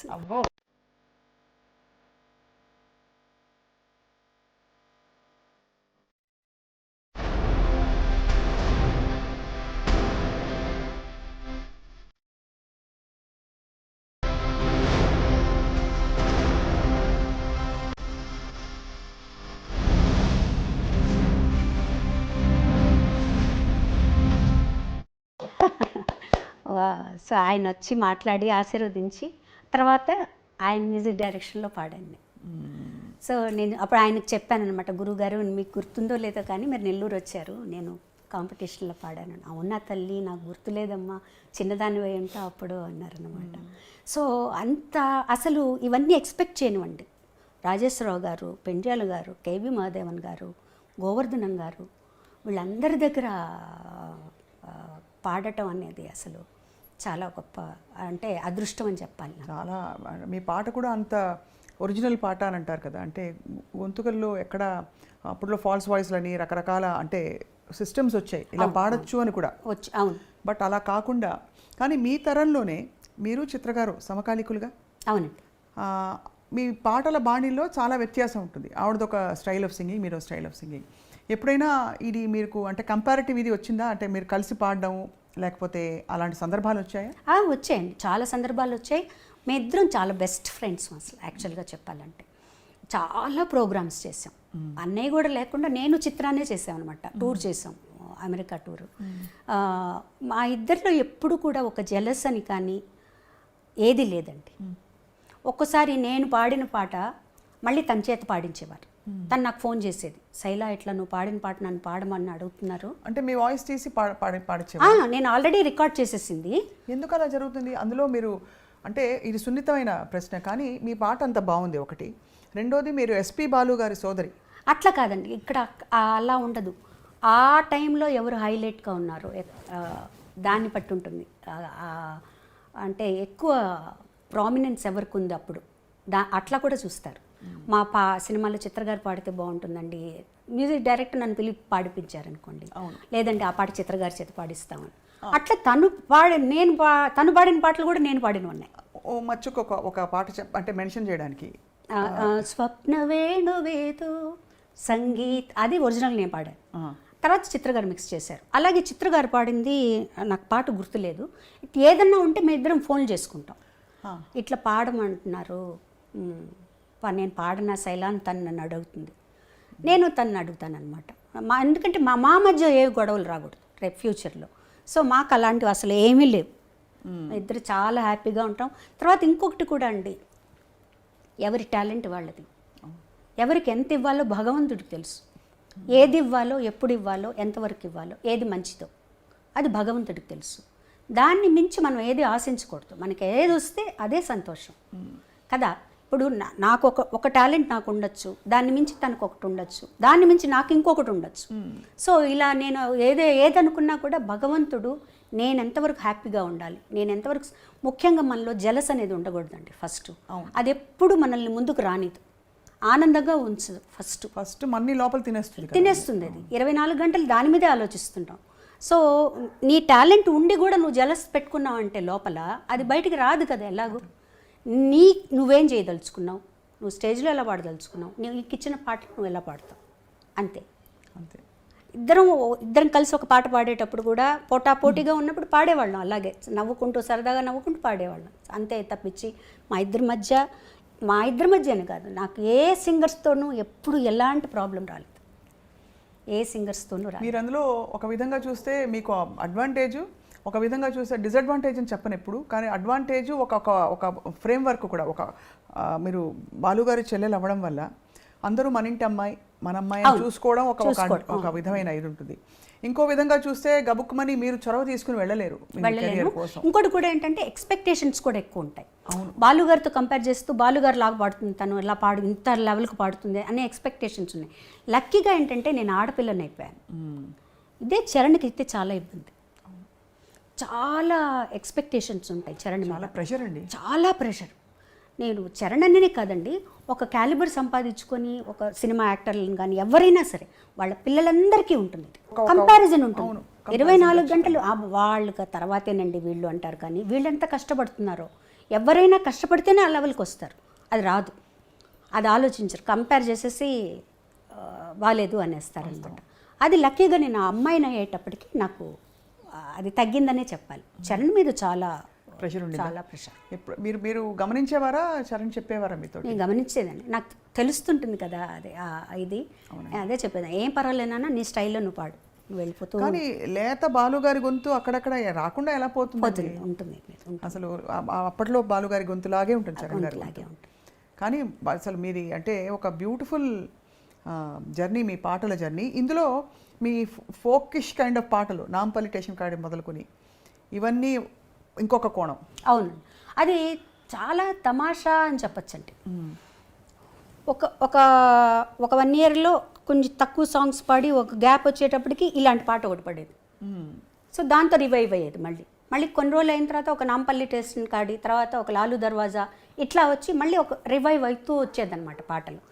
అసలు నాంపల్లి స్టేషన్ కాడ అయితే పాట విన్నప్పుడు చాలా ఈజీగా ఉంది పాట, అసలు అంతా ఒకేలాగా ఉంటుంది కదా మనకు. చక్రవర్తి గారు కూడా అంతా ఒకేలాగా ఉంటుందమ్మా, నేను కూడా ఉండాల్సిన అవసరం లేదు, నువ్వు పాడేసేసేయి అనుకున్నాం. మేము అంత హిట్ అవుతుందని ఎక్స్పెక్ట్ చేయలేదండి అసలు. ఆ పాట దానికి అవార్డు వస్తుందని కానీ, అంత హిట్ అవుతుందని కానీ మేము అసలు ఎక్స్పెక్ట్ చేయలేదు. చాలా సరదాగా పాడేసాను పాట, ఒక 1/2 hour 1 hourలో అయిపోయింది పాట, అంతా అయిపోయింది, వచ్చేసాం అనమాట. దానికి వచ్చిన రెస్పాన్స్ చూసిన తర్వాత నాకు చాలా ఆశ్చర్యం వేసింది. ప్రతి వాళ్ళు వాళ్ళ దానికి కోరిలేట్ చేసుకున్నారు. ముఖ్యంగా ఈ పనిచేసేవాళ్ళు, కూలీలు, వాళ్ళందరూ కూడా తెలంగాణలో ఆ పాటని వాళ్ళకు వాళ్ళు అన్వయించుకొని చాలా మా అక్క అప్పుడు హైదరాబాద్లో ఉండేదన్నమాట. వాళ్ళ ఇంటి ఎదురుగుండా ఇల్లు కడుతున్నట్టు కూలీలందరూ ఆ పాట వింటూ, ఈ పోరు ఎంత బాగా పాడింది ఈ పాట, మన బాధలన్నీ చెప్పింది ఇందులో అనేవాళ్ళట వాళ్ళు. నాకు ఫోన్ చేసి చెప్పేది అనమాట, ఇలా చెప్తున్నారు అని. తర్వాత నేను చక్రవర్తి గారు కూడా కలిసినప్పుడు అనుకునేవాళ్ళు, అన్నయ్య ఈ పాట ఇంత హిట్ అవుతుంది మనం అనుకోలేదు కదా అంటే, చెప్పలేమమ్మా జనాల పల్స్ అది, దాన్ని ఆ టైము, అది రిలీజ్ అయ్యేది, దాన్ని ఉంటాయి చెప్పారు. అలా చక్రవర్తి గారు కూడా నన్ను చాలా ఎంకరేజ్ చేశారు. ప్రతి సినిమాలో ఒక పాట పాడించారు, చాలా ఎంకరేజ్ చేశారు. తిందామంటే తిండి లేదు, ఏదండి ఉందామంటే ఊరు లేదు, అదా, తిందామంటే తిండే లేదు, ఉందామంటే ఇల్లే లేదు, తిందామంటే తిండే లేదు, ఉందామంటే ఇల్లే లేదు, చేద్దామంటే కొలువు లేదు, పోదామంటే నెలవు లేదు, నాంపల్లి స్టేషన్ కాడి రాజాలింగు రాజాలింగ, రామరాజ్యం తీరు సూడు శివ శంభులింగ, లింగ రామరాజ్యం తీరు సూడు శివ శంభులింగ. అది మన మాదాల రంగారావు గారు అబ్బాయి యాక్ట్ చేశారు దాన్ని. అవును, మాదాల రవి గారు అవును యాక్ట్ చేశారు. తర్వాత టి కృష్ణ గారు కూడా అండి, చాలా మేమిద్దరం చాలా ఫ్రెండ్స్లా ఉండేవారు. యాక్చువల్గా చాలా విషయాలు మాట్లాడుకునేవాళ్ళు. ఎంత ఏజ్ గ్యాప్ ఉన్నా ఆయన చాలా విషయాలు చెప్పేవారు నాతో. ఆయన ప్రతి సినిమాలో ఒక పాట పాడించేవారు. ఎన్నో విషయాలు మాట్లాడుకునేవాళ్ళం, పాటల గురించి, తర్వాత ఈ రెవల్యూషనరీ సాంగ్స్ గురించి, అవి ఎలా పాడాలి, ఎవరెవరు పాడుతున్నారు, ఇవన్నీ చాలా చెప్పేవారు ఆయన.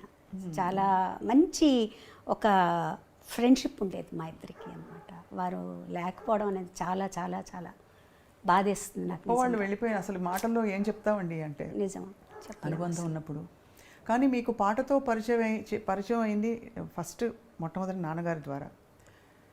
నాన్నగారు అంటే ఇది జంకుతో అడుగుతున్నాను, నాన్నగారు వెళ్ళిపోయినప్పుడు మీకు చాలా పెద్ద మాటల్లో చెప్పలేనంత బాధ, ఆ తర్వాత ఆ జ్ఞాపకాలు, అది ఎలా కోపోయారు ఆ టైంలో? నాన్నగారితో నేను ఎక్కువ స్పెండ్ చేయలేదని చెప్పాలండి. ఎందుకంటే నేను 2nd, 3rd, 4th చెన్నైలో అన్నయ్య దగ్గర చదివాను. 5th నుంచి 9th వరకు నెల్లూరులో చదివాను. ఈ 2ndకి ముందర పెద్ద ఊహ మనకి ఏం జరిగింది అనేది గుర్తుండేది కాదు. ఈ 5 మ్యాక్సిమం 6 years నాన్నగారి దగ్గర ఉన్నాను నేను. బట్ ఆయన ఇన్ఫ్లుయెన్స్ చాలా పడింది. ఎందుకంటే ఒక పట్టుదల ఆయనలో. తర్వాత ఎన్ని కష్టాలు వచ్చినా కూడా ఆయన అస్సలు తొణికేవారు కాదు. మెన్ను విరిగి మీద పడ్డా కూడా చాలా స్ట్రాంగ్గా ఉండేవారు. నేను రాముడిని నమ్ముకున్నాను, ఆయన ఆరాధ్యులైనా కూడా, శైవ పూజ రోజు చేసుకున్నా కూడా రాముడు భక్తుడైన, నేను రాముడిని నమ్ముకున్నాను, రాముడే నన్ను కాపాడుతాడు అన్న దీంట్లోనే ఉండేవారు అనమాట. లక్కీ నేను ఇక్కడికి వచ్చాక ఏంటంటే ఇక్కడి నుంచి నాన్నగారికి నేను ఉత్తరాలు రాసేదాన్ని. ఇంకెవ్వరు రాసేవారు కాదు, నాన్నగారికి మటుకు నేను ఉత్తరాలు. ఎందుకంటే నేను పుస్తకాలు విపరీతంగా చదివేదాన్ని, అలా పిచ్చిగా ఖర్చు పెట్టేదాన్ని బుక్స్ మీద. ఆ టైంలోనే 1000 రూపాయల దాకా నెలకు బుక్స్ మీద ఖర్చు పెట్టేదాన్ని, కలెక్ట్ చేసుకునేదాన్ని బుక్స్. నాన్నగారికి కూడా చాలా ఇష్టం పుస్తకాలు, ఆయన దగ్గర పెద్ద బీరువా ఉంది. నవలలు, సాహిత్యం అన్నీ, రామాయణ భారత భాగవతాలు అయితే ఎన్నున్నాయో చెప్పలేం, అన్నీ అనమాట. సో ఆయన నా దగ్గర నా కలెక్షన్స్ చూసి నాకు ఉత్తరం రాసేవారు, అమ్మ ఈ ఫలానా పుస్తకం నీ దగ్గర ఉంటే నాకు పంపించు అని. ఇక్కడి నుంచి నేను ఆ బుక్ పంపించి, నాన్నగారు పుస్తకం పంపిస్తున్నాను, నేను అమెరికా వెళ్తున్నాను, మీకు ఏం కావాలి అంటే, ఆయన ఎప్పుడు అమెరికా వెళ్ళినా ఫౌంటైన్ పెన్ ఒకటి తీసుకురమ్మనేవారు అనమాట. ఆయనకు చాలా ఇష్టం. తర్వాత నాన్నగారికి ఒంట్లో బాగాలేదు అని ఆయన పెద్దగా కూడా కష్టపడలేదండి. నాన్నగారి నుంచి నెల్లూరు నుంచి చెన్నైకి నేనే తీసుకొచ్చాను. కారులో వెళ్ళి నాన్నగారిని తీసుకొచ్చి అమ్మ ఇక్కడే ఉంచుతాం నాన్నగారిని. అంతకుముందు ఏంటంటే ఒకసారి ఒక నైట్ నేను నాన్నగారితో హాస్పిటల్లో ఉన్నాను. నార్మల్గా ఉన్నారు, బాగానే ఉన్నారు, టెస్ట్ల కోసం ఏదో పెట్టారు, బాగున్నారు. ఆ రోజు మరి ఎందుకో తెలియదు, నాన్నగారు మటుకు నన్ను పిలిచి మా అన్నని జాగ్రత్తగా చూసుకోవాలి. ఇదేంట్రా ఆయన ఇలా చెప్తున్నారు నాన్నగారు? ఏం నాన్న? లేదమ్మా, వాడు ఒక్కడే కష్టపడుతున్నాడు, నువ్వు పక్కన ఉండాలి, అన్నం జాగ్రత్తగా చూసుకోమ్మా. తప్పకుండా నాన్న, అందరం అన్న కోసమే ఉంటాం, మేము అందరం చూసుకుంటాం, ఏం పర్వాలేదు. తర్వాత కొంచెం సీరియస్ అయింది ఆయనకి.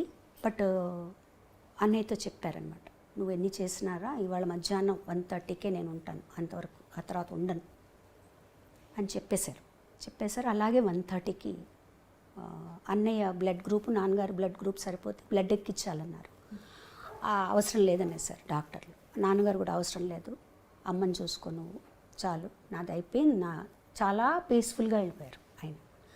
మాకు అప్పుడు తెలియలేదండి, అంటే ఏం నాన్నగారు లేరా ఏంటిది, నాన్నగారు బాగానే ఉన్నారు కదా, సడన్గా వెళ్ళిపోయారు ఏంటి. ఆ రిచువల్స్ అన్నీ జరిగేటప్పుడు ఎవరన్నా ఏదన్నా అడిగితే అన్నయ్య సడన్గా నాకు తెలియదండి, మా నాన్నగారిని అడగండి అనేవారు. ఆయనకు కూడా యాక్సెప్ట్ చేయలేదు ఇదన్నమాట. మా అమ్మగారికి అసలు మేము చెప్పలేదు, బాడీ ఇంటికి తీసుకొచ్చేంత వరకు అమ్మగారికి చెప్పలేదు. అది కూడా నా మీద పెట్టారనమాట, నువ్వు ఎలాగోలా మేనేజ్ చెయ్యి. బాడీ ఇంటికి తీసుకొచ్చిన తర్వాత అమ్మగారికి మందులన్నీ రెడీగా పెట్టి అప్పుడు అంటే 82 yearsలో నాన్నగారు పోయారండి.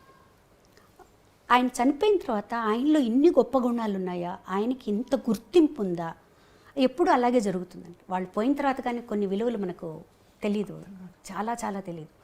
ఆయన లైబ్రరీ మటుకు నాకు ఇచ్చి వెళ్ళారు. ఆ లైబ్రరీ చూస్తే అసలు ఎంత చదివారు ఈయన, ఎంత తెలుసు ఈయనకి. ఆయన కొన్ని కీర్తనలు రాసుకున్నారు, దాదాపు ఒక 50-60 కీర్తనలు రాసుకున్నారు ఆయన. శ్రీ పండిత నుత అని వస్తుందన్నమాట దానికి ట్యాగ్ ముద్ర. ముద్ర.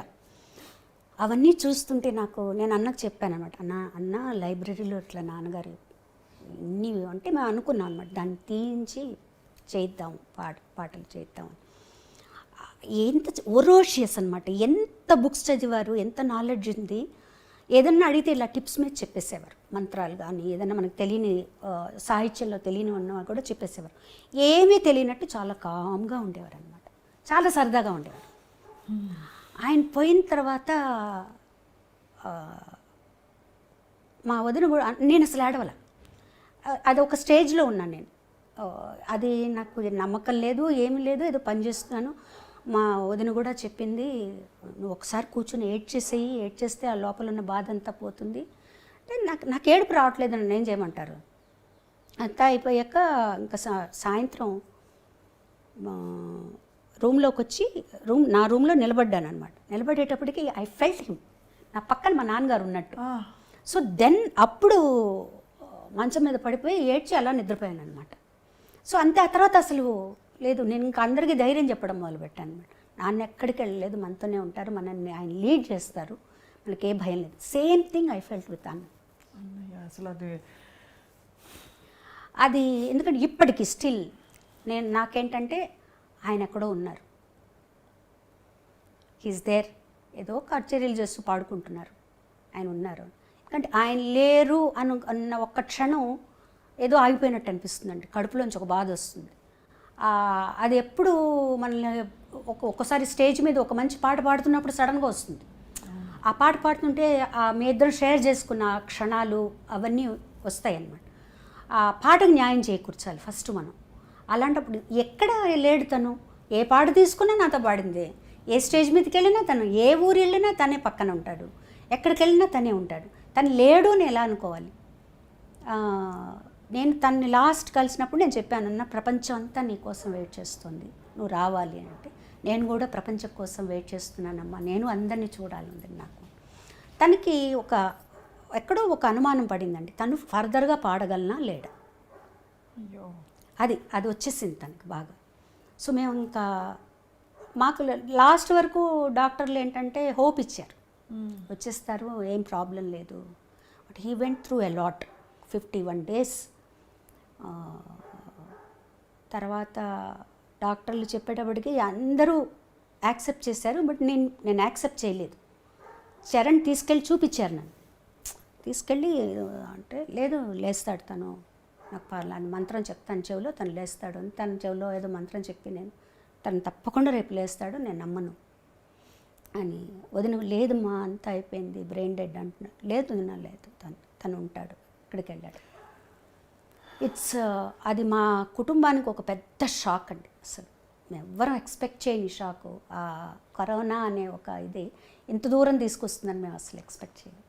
అంటే చాలా చాలా అన్యాయం అండి, అధర్మం ఇది. అంటే భగవంతుడి మీద కోపం వచ్చింది అభిమానులందరికీ, మా అందరికీ. కుటుంబం సరే మీకు ఎలా ఉంటుందో చెప్పలేము. బాలుగారు శ్వాస పోశారు పాటలోకి. బాలుగారికి శ్వాస ఇబ్బంది అవ్వడం ఏంటండి? అంటే తనకి ఎలర్జిక్ బ్రాంకైటిస్ ఉండేదండి యాక్చువల్గా. తను చాలా అంటే దానివల్ల పెద్ద ఇబ్బంది ఎప్పుడు వచ్చేది కాదు, ఏ పాటలోనూ తెలిసేది కాదు, తను మామూలుగానే పాడేసేవారు. తను ఈ కరోనా వల్ల మిగతావన్నీ కూడా అగ్రివేట్ అయ్యాయి టైంలో.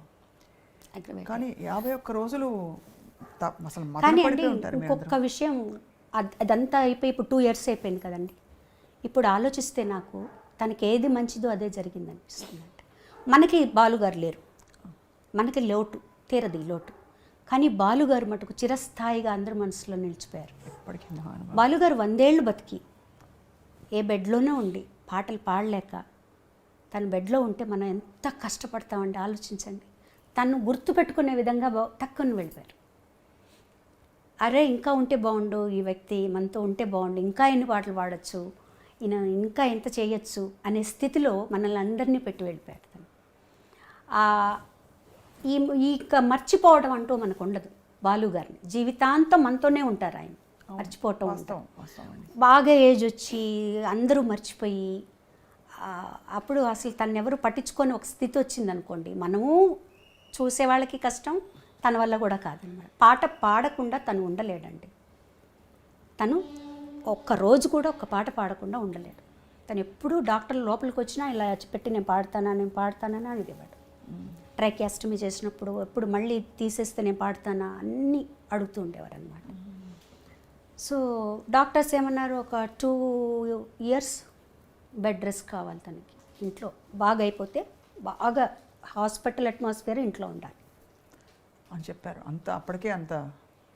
కానీ ఆ వీడియో ఇప్పటికీ కూడా మనసులో అలా మెదులుతుందండి. అవునండి, చెప్పేసి వస్తాను తిరిగి వస్తానని చెప్పి మాకందరికీ కూడా చెప్పారు, మీరు ఊరికే కంగారు పడి ఫోన్లు చేయకండి, వచ్చేస్తాను నేను, జస్ట్ ఊరికి పాజిటివ్ అని వచ్చింది అక్కడ జాయిన్ అయ్యాను నేను అంతే తప్పించి ఏం ప్రాబ్లమ్స్ లేవు. 15 days వరకు అలాగే. 15 days తర్వాత కోవిడ్ నెగిటివ్ వచ్చింది. ఆ తర్వాత ఒక్కొక్కటి ఇబ్బంది పెట్టేసి. So it's what ever it is అండి, హీఈస్ దేర్ ఫర్ అస్.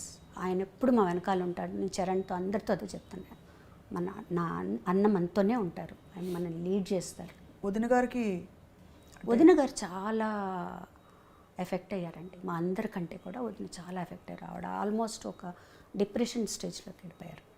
ఇప్పుడు కొంచెం బెటర్, అంటే చాలా ఆరోగ్యపరంగా కూడా బాగా దెబ్బతిన్నారు ఆవిడ. అంటే ఒకే హాస్పిటల్ ఇద్దరు పక్కన ఉన్నారు. ఆవిడ కూడా కోవిడ్ వచ్చి అక్కడే జాయిన్ అయ్యారనమాట. అక్కడ ఏం జరుగుతుందో తెలియదు. పిల్లవాడు ఒక్కడు, ఎవరిని పంపించరు, వాడినొక్కడనే పంపిస్తారనమాట. So it was tough time for us. Very tough అండి, అసలు ఊహించడం కష్టం కదండి. ఏ రోజు డాక్టర్ ఏం చెప్తారో తెలియదు. ఇవాళ బాగుందమ్మా, ఏం ప్రాబ్లం లేదంటారు, ఇవాళ కొంచెం ఏదో ప్రాబ్లం ఉందంటారు. ఒక 51 రోజులు అలా అలా అలా అలా అలా ఇంకా మాకు వేరే థాట్ ఏమీ లేదు. అందరూ ప్రే చేయటం. ఎక్కడి వాళ్ళు ప్రపంచం అంతా ప్రే చేసింది నిజంగా. అన్ని ప్రసాదాలు, ఒక రూమ్ పెట్టారు అక్కడ, ఒక రూమ్ పెట్టి ప్రసాదాల కోసం ఒక రూమ్ పెట్టారు, ఆయనకు వచ్చే ప్రసాదాలు. అవన్నీ కొంతమంది విభూతులు పంపించడం, షాల్స్ అన్నీ అనమాట. అసలు వరప్రసాద్ రెడ్డి గారు కూడా అప్పుడు వరప్రసాద్ రెడ్డి గారు కూడా పంపించారు, కంచిపేట నుంచి పంపించారు, తిరుమల తిరుపతి దేవస్థానం, ఇక్కడి నుంచి అందరూ. బాలుగారు వరప్రసాద్ రెడ్డి గారు అయితే రోజు ఫోన్ చేసేవారు, ఎలా ఉంది ఈరోజు, ఎలా ఉంది ఈరోజు, ఎలా ఉంది ఈరోజు, ఎలా ఉంది. అందులో బాలుగారి గొంతు అంటే కీర్తించని దేవుడు లేడు. అన్ని బాణీల పాటలు అందరు దేవుళ్ళకి పాడారు కదండి. అసలు ఇప్పటికీ ఎలా తప్పించుకుంటామండి ఆయన నుంచి మనం, చెప్పండి. మీరు ఏ రోజు ఏది ఆన్ చేసినా ఎక్కడో ఒక చోట ఆయన వస్తారు, అంతే. ఏ గుడికి వెళ్ళినా ఆయన ఉంటారు. సో ఆయన నుంచి మనం తప్పించుకోవడం అంటూ ఏం లేదు, ఆయనతో కలిసి బతకడమే మన పని, అంతే. అలా అనుకుని సంతోషపడాల్సిందే. అలాంటి వ్యక్తులు చాలా రేర్, కారణ జన్ములు వాళ్ళు, అంతే. అంతకంటే మా అన్నయ్య గురించి నేనేం చెప్పలేను. సత్యం అండి. మీరు భౌతికంగా చివరిసారి ఎప్పుడు కలిశారండి? తేదీ గుర్తుందా మీకు? తేదీ తను September 25th చనిపోయారు.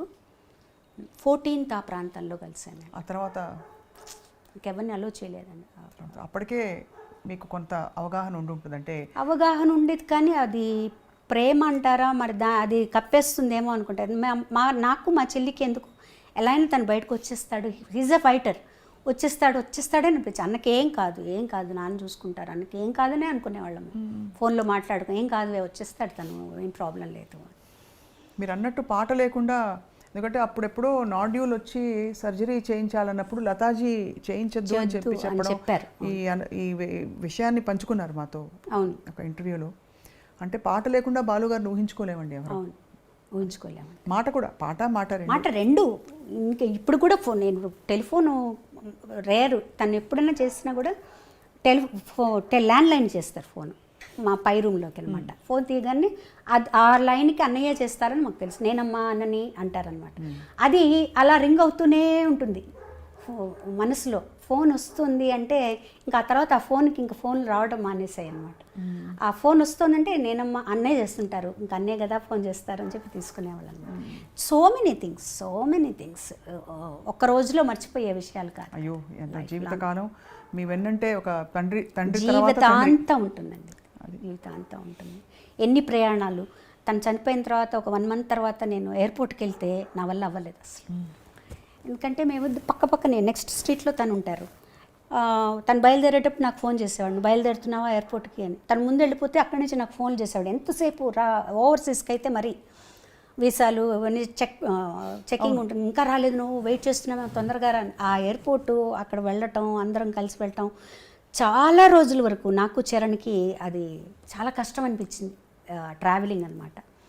తర్వాత మాకు మేమే నెమ్మదిగా ఇలా అనుకొని నాన్న కష్టపడి బెడ్లో ఉండి చేసే కంటే కూడా వెళ్ళిపోయారు ఆయన ఒక రకంగా. అలా సర్దుకొని వాడికి సర్ది చెప్పి. ప్రేమ నుంచి మనకి చిన్న కోపం కూడా వస్తుంది. అన్నయ్య కోవిడ్ టైం ట్రావెల్ చేయొద్దంటే వెళ్ళిపోయారు మీరు ఇలాగా పాట పాడడానికి అని. ఒక్క కించితైనా అలాంటి ఒక ఆలోచన వచ్చిందా, ఎందుకు పాడడానికి వెళ్ళిపోయారు అన్నయ్య, అంత రిస్క్ తీసుకుని ఎందుకు వెళ్ళారు మీరు అని? అంటే తను వెళ్ళారు అని నాకు తెలియదండి. యాక్చువల్గా సుధాకర్ గారికి ఫోన్ చేశారట ఆయన, ఇట్లా వద్దాం అనుకుంటున్నాను, అక్కడ పరిస్థితులు ఎలా ఉన్నాయి అని. తను అక్కడే ఉన్నారు అప్పుడు. ఆ లెవెల్లో రామోజీ ఫిలిం సిటీలో అన్ని జాగ్రత్తలు తీసుకుంటున్నారండి, నేను షూట్ చేస్తున్నానని చెప్పారటమాట. ఆయనకు కూడా మనసులో అది ఉండిపోయింది, నేను ఎందుకు చెప్పాను అలా అని. వదిన అందరూ చెప్పారట. ఈ విషయాలని నాకు తెలియదు, తను అక్కడ ఉన్నారు, తను మధ్యలో వెళ్తున్నారని ఒక 1 month ఎక్కడికి వెళ్ళలేదు. 1 dayకి వెళ్తున్నారని కూడా తను వెళ్ళిపోయాక తెలిసింది మాకు. తెలిసిన తర్వాత తను వచ్చాక మామూలుగా ఉన్నారు, 1 week బాగున్నారు. సరే పర్వాలేదులే, వెళ్ళారు బాగానే ఉన్నారు. రావటం కొంచెం జలుబుతో అట్లా వచ్చారు, బాగానే ఉన్నారు, మామూలు జలుబే అన్నారు, అయింది. నెక్స్ట్ రాఖీ, నేను ఫోన్ చేశాను అనమాట. ఆ రాఖీ రోజు ఫోన్ చేశాను, 5th ఏదో అయిందండి అది. ఫోన్ చేసి ఎప్పుడు ఇంటికి వెళ్తాను నేను అంటే, రామ్మా ఇంటికి రా, వచ్చి రాఖీ కట్టు అన్నారు. ఇప్పుడు వస్తున్నానన్నా, బయలుదేరుతున్నాను. మళ్ళీ ఫోన్ చేశాడు తను, వద్దమ్మా నాకు కొంచెం జలుబుగా ఉంది, ఎందుకైనా మంచిది, నేను డాక్టర్ దగ్గరికి వెళ్తున్నాను, నువ్వు రేపు వచ్చి కట్టు, ఎందుకు ఇప్పుడు జలుబు ఉంది, నువ్వు వచ్చి మళ్ళీ అప్పుడు కొంచెం పీక్గా ఉంది కదండి. అవును, కోవిడ్ చాలా భయానకంగా ఉందండి. సరే అన్నాను, అదే మాట్లాడింది నేను లాస్ట్. తను హాస్పిటల్కి వెళ్ళారు, ఇంకా అక్కడే ఉండిపోయారు. అయ్యో భగవంతుడు. But we have to celebrate him అండి, అంతే. ఎందుకంటే తనకి ఎవరన్నా డల్గా ఉన్నా, ఎప్పుడు ఒక రకంగా మూడ్ అవుట్లో ఉన్నా తనకి ఎప్పుడు నచ్చదు. అందరూ నవ్వుతూ ఉండాలి, అందరూ హ్యాపీగా ఉండాలి అనేదే తన. నవ్వుతూ ఉండేవాళ్ళంటే తనకు చాలా ఇష్టం అసలు ఫస్ట్. సో మమ్మల్ని మాకు మేమే బూస్టప్ చేసుకొని మేమే అనుకున్నాం అనమాట. ఈ సంవత్సరం నేను పల్లవి అందరం కలిసి every year will celebrate SPB, అంతే. ఆయనకేమి ఇష్టం అది చేద్దాం, పాటలు పాడుకోవడం, అంత్యాక్షరీలు ఆడుకోవడం, ఇలా చేద్దాం మనం. ఇలా ఊరికే బాధపడి లాభం లేదు, విల్ సెలబ్రేట్. గొప్పగా ఉందండి మీ ఆలోచన, బాలుగారి ఆలోచన లాగే ఉంది. మొత్తం పాట మాట ప్రయాణం అన్నయ్యతో మీరు కలిసి ఈ బ్యూటిఫుల్ లైఫ్ని షేర్ చేసుకున్నారు శైలజ గారు. అన్నయ్య నుంచి మీరు నేర్చుకున్న, అంటే చాలా మీకు బాగా ఇన్ఫ్లుయెన్స్ అయిన ఒక 2-3 విషయాలు, గుణాలు. అఫ్కోర్స్ మీ నమ్రతను చూస్తే అర్థమైపోతుంది అందరికీ. బాధ్యత అండి అది చాలా. అంటే తను ఒక వ్యక్తి పరిచయం అయ్యాడు, తనకు దగ్గరయ్యాడు అంటే మొత్తం బాధ్యత తీసుకుంటాడు, ఆషామాషిగా కాదు.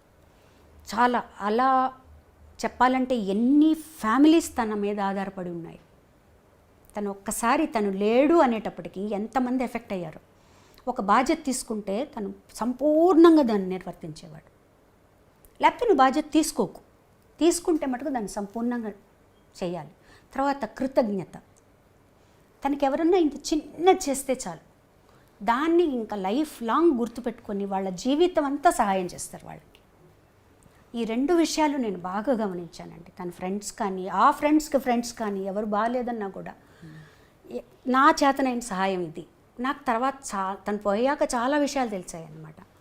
డ్రైవర్కి కొంత డబ్బులు ఇచ్చి హైదరాబాద్లో కానీ చెన్నైలో కానీ కొన్ని హాస్పిటల్స్కి పంపించి, ఫలానా వాళ్ళకి డబ్బులు ఇచ్చిరా, ఫలానా హాస్పిటల్లో వీళ్ళు ఉన్నారు వాళ్ళకి హెల్ప్ చేసిరా, ఇవన్నీ చెప్పు. ఎవరు పంపించారంటే ఏం లేదు, వచ్చేసాయి అని ఇలా రోజు పంపించేవారు.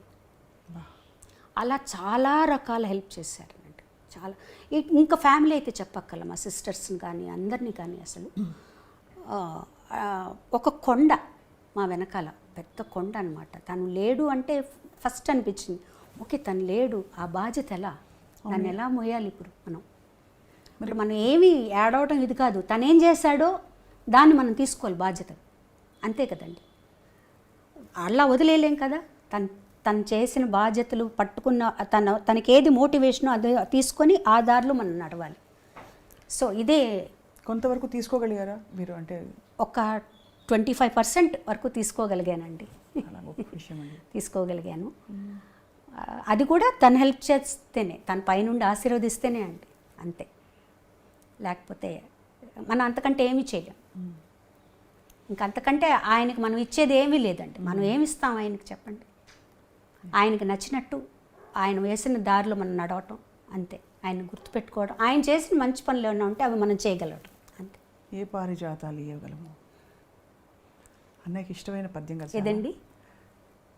మీరు పాడేవారు ఒక పద్యం చాలా ఇష్టం అని. ఏ పారిజాతాలు ఇవ్వగలము? నాకు చాలా ఇష్టం అండి నిజంగానే అది. ఇది తనకు కూడా వర్తిస్తుంది. అది అందుకనే మీరు ఆ మాట అన్నారనే. ఏ పారిజాతం ములియగలనో చెలి,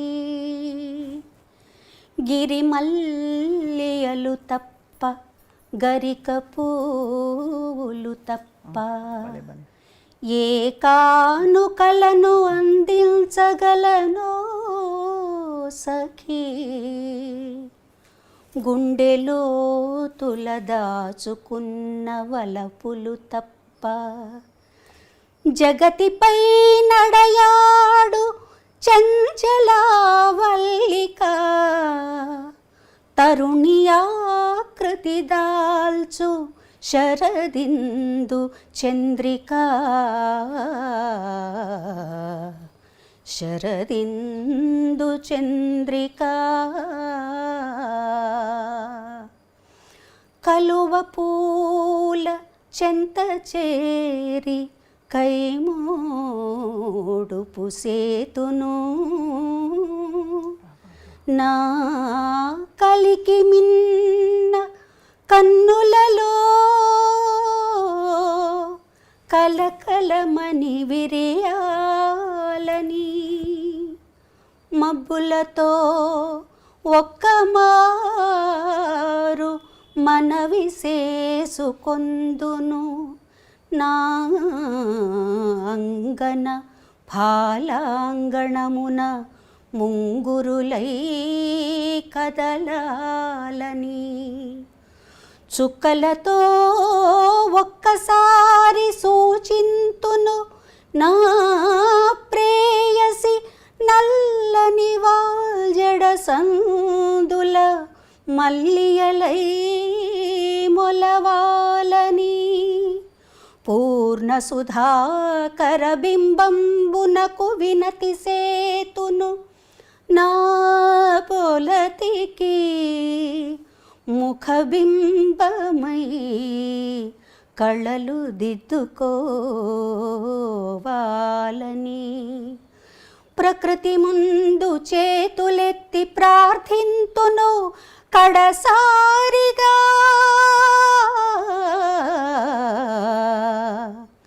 నా రమణికి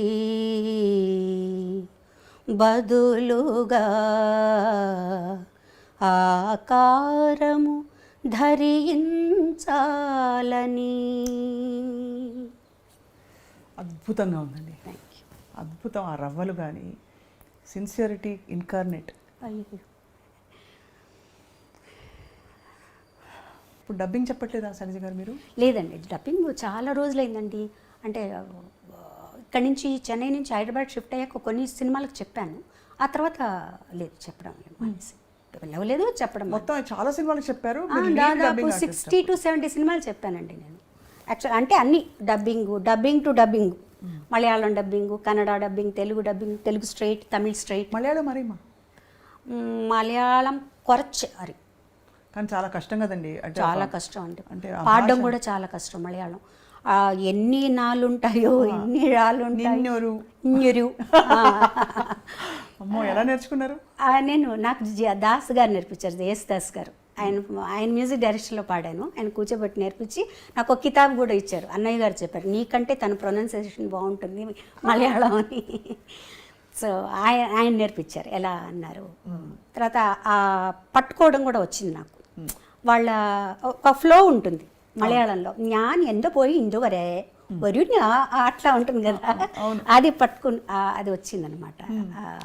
అందుకని మలయాళం కొంచెం అర్థమవుతుంది కూడా. కొంచెం సాంస్క్రిట్ ఎక్కువ ఉంటుందండి మలయాళం. ఉంటుంది అది అందమైన పదాలు పువ్వుల్లో చాలా ఉంటాయి. చాలా రేర్ పదాలన్నీ వస్తుంటాయి వాళ్ళ పాటల్లో చాలా. సో అయితే మలయాళంలో డబ్బింగ్, తమిళ్లో డబ్బింగ్, తెలుగులో డబ్బింగ్. అంటే మలయాళం నుంచి తెలుగులో డబ్బింగ్ చెప్పాను. ఓహో, మలయాళంలో మీరు డబ్బింగ్. లే అయ్యో భలే వాళ్ళే, ఇంకా మలయాళంలో నేను డబ్బింగ్ చెప్పడం ఏంటండి. అంటే కన్నడ సినిమాలు, మలయాళం సినిమాలు తెలుగులో డబ్బింగ్ చెప్పాను, తమిళ్లో డైరెక్ట్గా చెప్పాను, మామూలుగా డబ్బింగ్ చెప్పాను సినిమాలకి.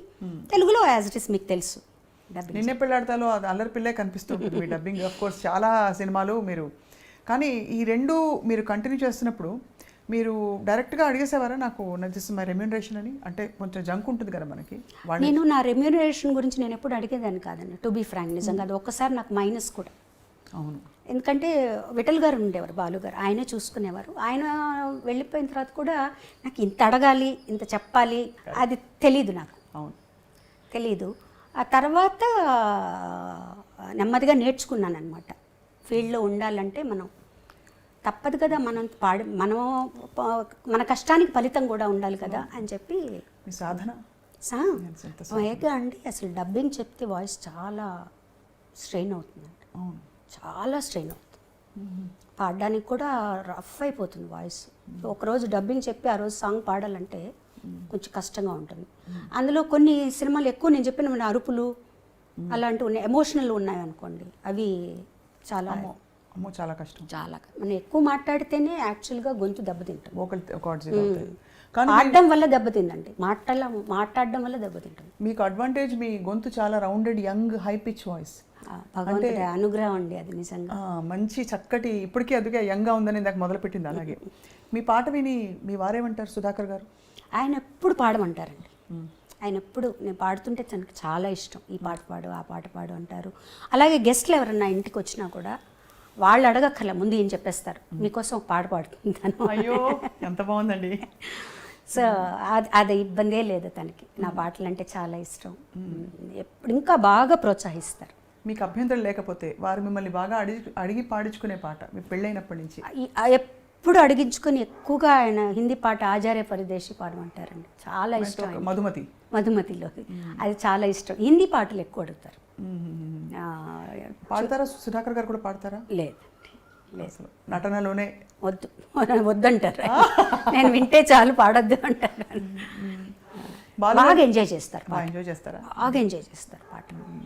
అండ్ కొన్నిసార్లు చెప్తారు కూడా, నువ్వు ఇక్కడ ఇంకొంచెం ఎక్స్ప్రెసివ్గా పాడుంటే బాగుండేది, ఆ బాలుగారు చూడు అక్కడ ఎలా పాడారు అవి చెప్తాను. నేను చెప్పాను ఉన్న దాంట్లో 50% వస్తుంది బాలుగారు ఉంటే, అందుకంటే ఎక్కువ రాదు. మరి ఇంత బిజీగా ఉండే శైలజ గారికి వంట వచ్చా అని అడగచ్చా? అంటే వంట చేయాలి అందరూ అని కాదు, కానీ మీ బాలు గారు భోజన ప్రియులు అని తెలుసు, మీ ఇంట్లో అందరూ భోజన ప్రియులు, సుధాకర్ గారు కూడా భోజన ప్రియులు. సుధాకర్ గారికి ఏం వంట చేసి పెడుతుంటారు? సుధాకర్ గారు ఏం చేసినా తింటారంట బాగా. అందరం వెజిటేరియన్స్ మేము, ఎగ్ కూడా ఎవరు తీసుకోరు. నాకు వంట బాగా వచ్చు, నాకు ఇష్టం వంట చేయడం, నాకు బాగా ఇష్టం అనమాట. అన్ని రకాలు చేస్తా. మా బాబుకి నార్త్ ఇండియన్ ఇష్టం, అవి చేస్తాను. సుధాకర్ గారికి ఎక్కువగా పచ్చళ్ళు, కారాలు, పొడులు ఇవి కావాలన్నమాట. సో ఆయనకి అవి అంటే మనుషులు ఉన్నా కూడా నాకు వంట అంటే ఎవరు లేకపోయినా కూడా నేను చక్కగా చేసుకోగలను. ఎవరి మీద ఆధారపడక్కర్లేదు వంట గురించి. కానీ ఏ విషయంలోనూ ఎవరు లేకపోయినా మనం గడపగలగాలి కదండి ఫస్ట్. అవును. సో వంట పెళ్ళైన తర్వాత నేర్చుకున్నాం. మా మామగారే నాకు కుక్కర్ పెట్టడం నేర్పించారు. అరేంజ్ మ్యారేజ్ కదండి? అరేంజ్డ్ మ్యారేజ్ అండి. అదే ఇప్పటికీ అందరికీ అదే డౌట్, అరేంజ్డ్ మ్యారేజా లవ్ మ్యారేజ్? అరేంజ్డ్ మ్యారేజ్, పక్కా అరేంజ్డ్ మ్యారేజ్. కానీ బాగా ష్యూర్గా ఎస్ అనేసారా, లేకపోతే ఎలాగో అందరు అమ్మాయిలాగా ఇంట్లో చెప్పారు, పెద్దవాళ్ళు చెప్పారంటే మంచిగా చెప్పారు నొప్పేసుకున్నారా, లేక మీరేమన్నా? అంటే నన్ను అడగడం అంటూ ఏం లేదండి. మార్నింగ్ లేపి వాళ్ళని ఎంగేజ్మెంట్ అన్నారు అంతే. అలా అంటే నాకు అంటే చాలా సంబంధాలు ఎక్కువగా నాకు అమెరికా సంబంధాలు అలా వచ్చేవండి. నేను ఎప్పుడు చెప్పేదన్నమాట, అమెరికాకు వెళ్ళే క్వశ్చనే లేదు, నేను చెన్నై దాటి వెళ్ళను ఎక్కడికి, అన్నయ్య వాళ్ళ ఇంటి దగ్గరే ఉండాలి. ఇవన్నీ అన్న తర్వాత మా అమ్మగారు మా అన్నయ్య వెళ్ళి, మా అమ్మగారు చెప్పారు, మేము ఊరికే వెళ్ళి చూసి వస్తాము, వాళ్ళ ఫ్యామిలీ ఎలా ఉంది, శుభలేఖ సుధాకర్ ఫ్యామిలీ వాళ్ళు ఎట్లా ఉన్నారు చూస్తాం, మనకు నచ్చితే మాకు నచ్చితే అప్పుడు చెప్తామన్నారు. అది చెప్పాలి కదా నాకు నచ్చింది నచ్చలేదని. మార్నింగ్ లేచి నీకు ఎంగేజ్మెంట్ అంటే ఎలా ఉంటుందండి, కోపంగా ఉండదు. ఆ రోజంతా కొంచెం సీరియస్గా ఉన్నా, బట్ ఎంగేజ్మెంట్ అయిపోయింది అనుకోండి. తర్వాత మళ్ళీ పాపం ఆయన కూడా చెప్పారు, నాకు కూడా అలాగే చెప్పారు, మార్నింగ్ లేపి నీకు ఎంగేజ్మెంట్ రింగ్ తీసుకురా అమ్మాయికి అని చెప్పారు. ఇంతకీ కొంచెం లేట్గా అడుగుతున్నాను, నచ్చారు కదా? నచ్చారు కదండి, ఎందుకు నచ్చరండి, మంచి మనిషి అండి. వారు ఊరికే అన్నాను ఏదో సరదాకి, కానీ లేదు ఎందుకంటే అమ్మ అన్నయ్య వీళ్ళు సెలెక్ట్ చేశారంటే డెఫినెట్గా మంచి వాళ్ళనే చూసి సెలెక్ట్ చేస్తారు. మీ అబ్బాయి శ్రీకర్ ఒక బాబు అండి మాకు, వాడు MBA ఇన్ మీడియా మేనేజ్మెంట్ చేసి ఇప్పుడు ఒక కంపెనీలో పనిచేసి చెన్నైలోనే చేస్తున్నాడు. నట వారసత్వం వచ్చిందా, పాట వారసత్వం వచ్చిందా?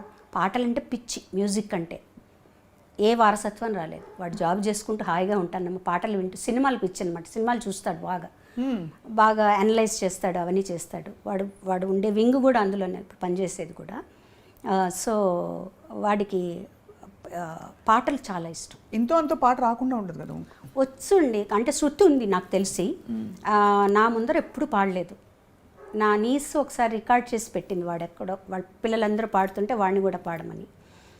శృతి ఉంది, పాడగలుగుతాడు. అండ్ చెప్తాడు, ఈ పాటలాగా ఉంది కదమ్మా, ఈ పాట ఈ రాగం ఒకటేనా అట్లా అడుగుతాడనమాట. ఈ పాటలోంచి తీసుకున్నారేమన్నా అవన్నీ తెలుస్తాయి.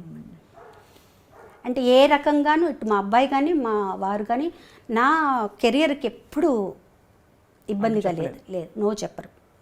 ఇంకా నువ్వే టిమిడ్గా ఉంటావు, వెళ్ళవు, ఇంకా ప్రోగ్రామ్స్ అవి చేయొచ్చు కదంట.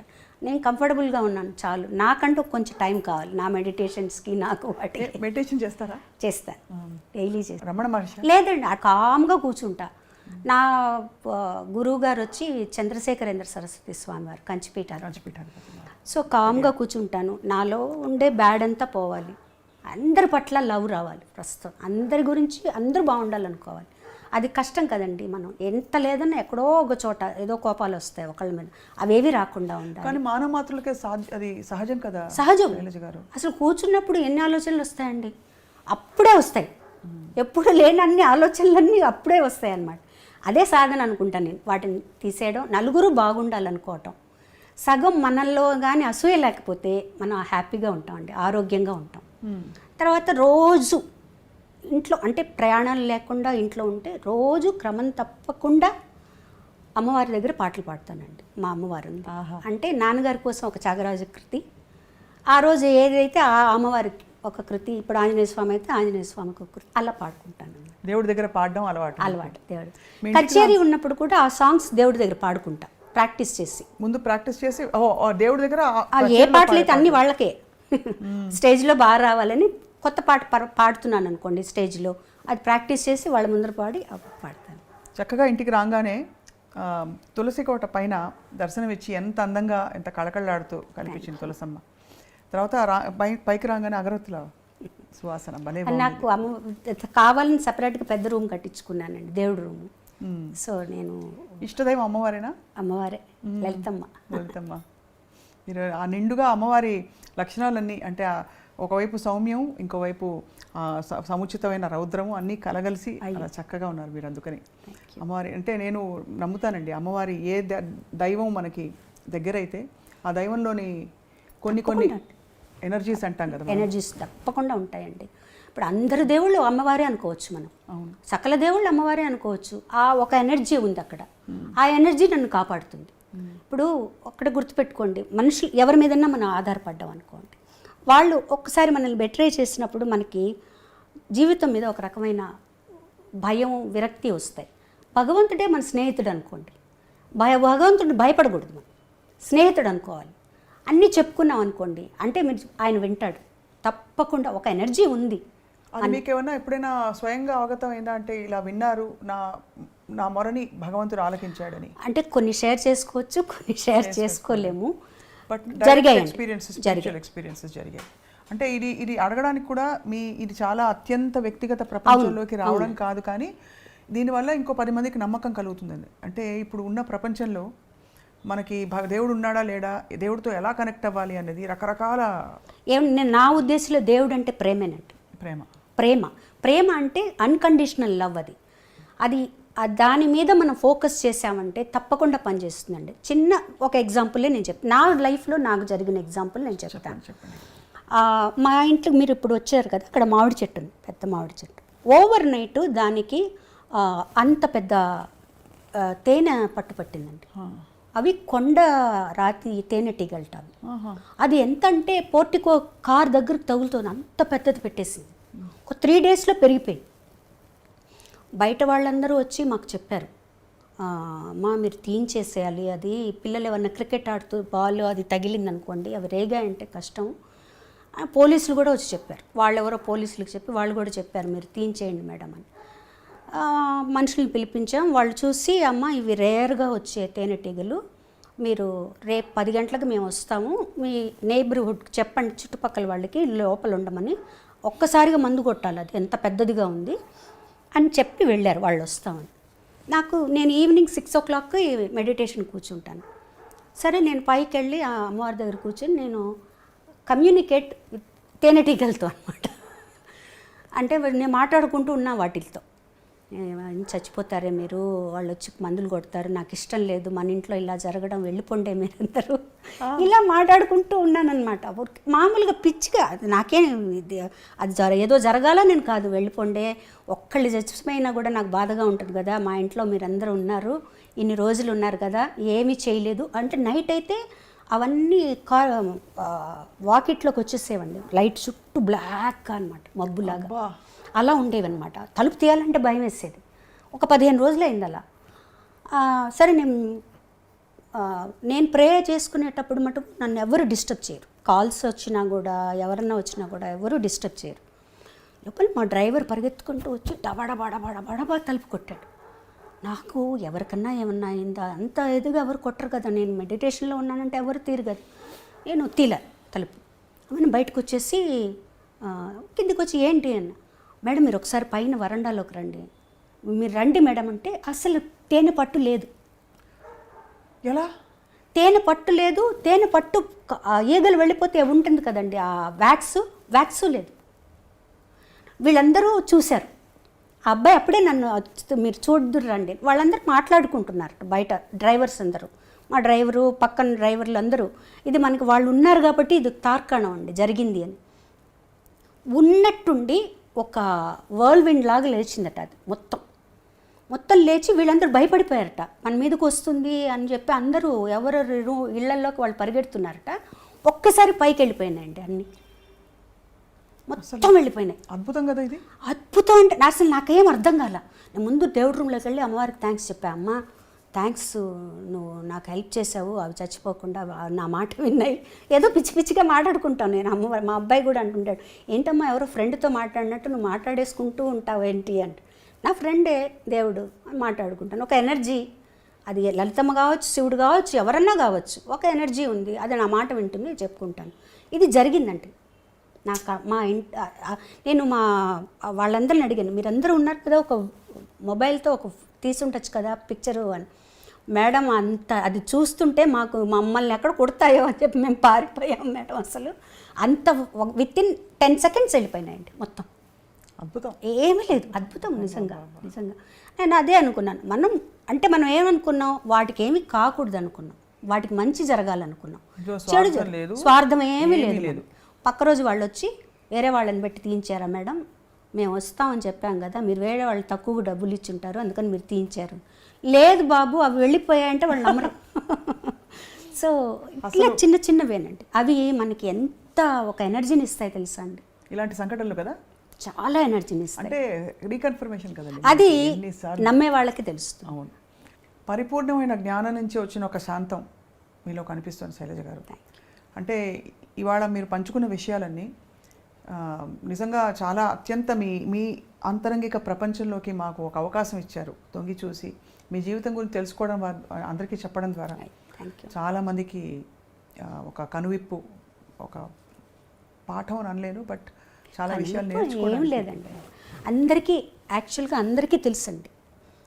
ఇప్పుడు మీకు తెలీదా చెప్పండి, నేనే ఇదే మిమ్మల్ని అడిగితే మీలోంచి ఎన్నో విషయాలు బయటకు వస్తాయి.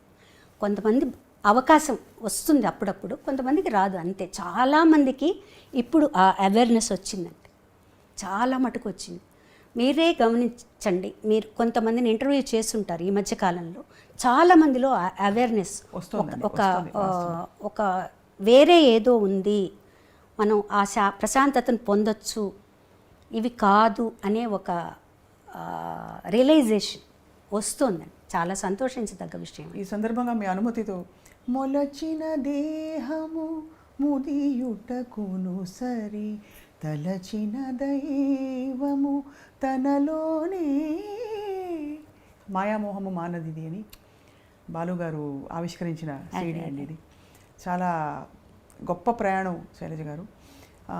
ఇప్పుడు పాడుతున్న వారికి ఐ డ్రీమ్ ముఖంగా మీరు రియాలిటీ షో జడ్జిగా ఉన్నారు కాబట్టి అన్ని బాణీలు వస్తున్నాయి, కానీ ఒరిజినల్గా నిలిచిపోయే బాణీలు కొన్నే కనపడుతున్నాయనండి చాలామంది పెద్దలు చెప్తూ ఉంటారు, మీరు ఒక గాయనిగా. సో ఆ ఒరిజినాలిటీని బయటికి తీసుకురావాలంటే సింగర్స్లో ప్రతిభతో పాటు, అంటే శైలజ గారిది ఒక విశిష్టమైన శైలి, అలాగా ఏం చేయొచ్చో ఒక మాట చెప్పవలసిందిగా కోరుతున్నాం. అంటే ఇది ఛానల్స్ వాళ్ళని అడిగితే మాదేం లేదండి సింగర్స్ అంటారు, సింగర్స్ని అడిగితే ఛానల్స్ వాళ్ళు చెప్తున్నాను అంటారు. ఎక్కువగా అండి ఏ రియాలిటీ షోస్కి వెళ్ళినా, ఏ కాంపిటీషన్స్కి వెళ్ళినా రేటింగ్స్ కోసం కొత్త పాటలే పాడిస్తున్నారండి. ముఖ్యంగా కొత్త సాంగ్సే పాడుతున్నారు, అవన్నీ ఈజీగా పాడుతున్నారు. ఒక పాత పాట ఇచ్చి పాడమంటే మాకు కష్టం మేడం, మేము పాడలేమంటున్నారు. పోనీ ప్రాక్టీస్ చేసి పాడండి అంటే ఛానల్ వాళ్ళు వద్దంటున్నారండి అంటారు. గెస్ చేయడం ఎలా అండి వాళ్ళని చెప్పండి. ఇప్పుడు ఒక లెవెల్లో ఉన్న సాంగ్స్ అందరూ పాడుతున్నారు, పాడేవాళ్ళు ఉన్నారు యాక్చువల్గా. మంచి పాత పాటలు తీసుకొని, అంటే నేను పాత పాటలే పాడాలని నేను చెప్పట్లేదండి, వాటిల్లో ఉండే ఆ కష్ట సాధ్యమైన కొన్ని గమకాలు అవన్నీ కూడా పాడితే వీళ్ళ పొటెన్షియల్ ఏంటో మనకు తెలుస్తుంది. ఇవన్నీ ఒకటేలాగా అందరూ పాడుతున్నారు. అవును, దాంట్లో ఏదో కొంచెం విరుపులు ఎక్స్ప్రెషన్లు అవే తప్పించి ఒక గమకం కానీ ఒక చక్కటి ఒదుగులు కానీ అవి కనపడట్లేదు. మేము చెప్పినా కూడా జనాలు అంతగా నచ్చరండి. జనాలకి కొత్త పాటలు తప్పిస్తే పాత పాటలు నచ్చవు. ఎందుకు నచ్చవండి? మీరు ఒక ఎపిసోడ్ పాత పాటలతోనే చేయండి, ఎందుకు వింటారు? ఒకవేళ పిల్లలకి ఈ కాంపిటీషన్స్లో ఇలాంటి పాటలే పాడుతున్నా వాళ్ళు పాత పాటలు ప్రాక్టీస్ చేయాలండి, తప్పకుండా చేయాలి. దాని విలువ ఎప్పుడూ ఉంటుంది మేడం.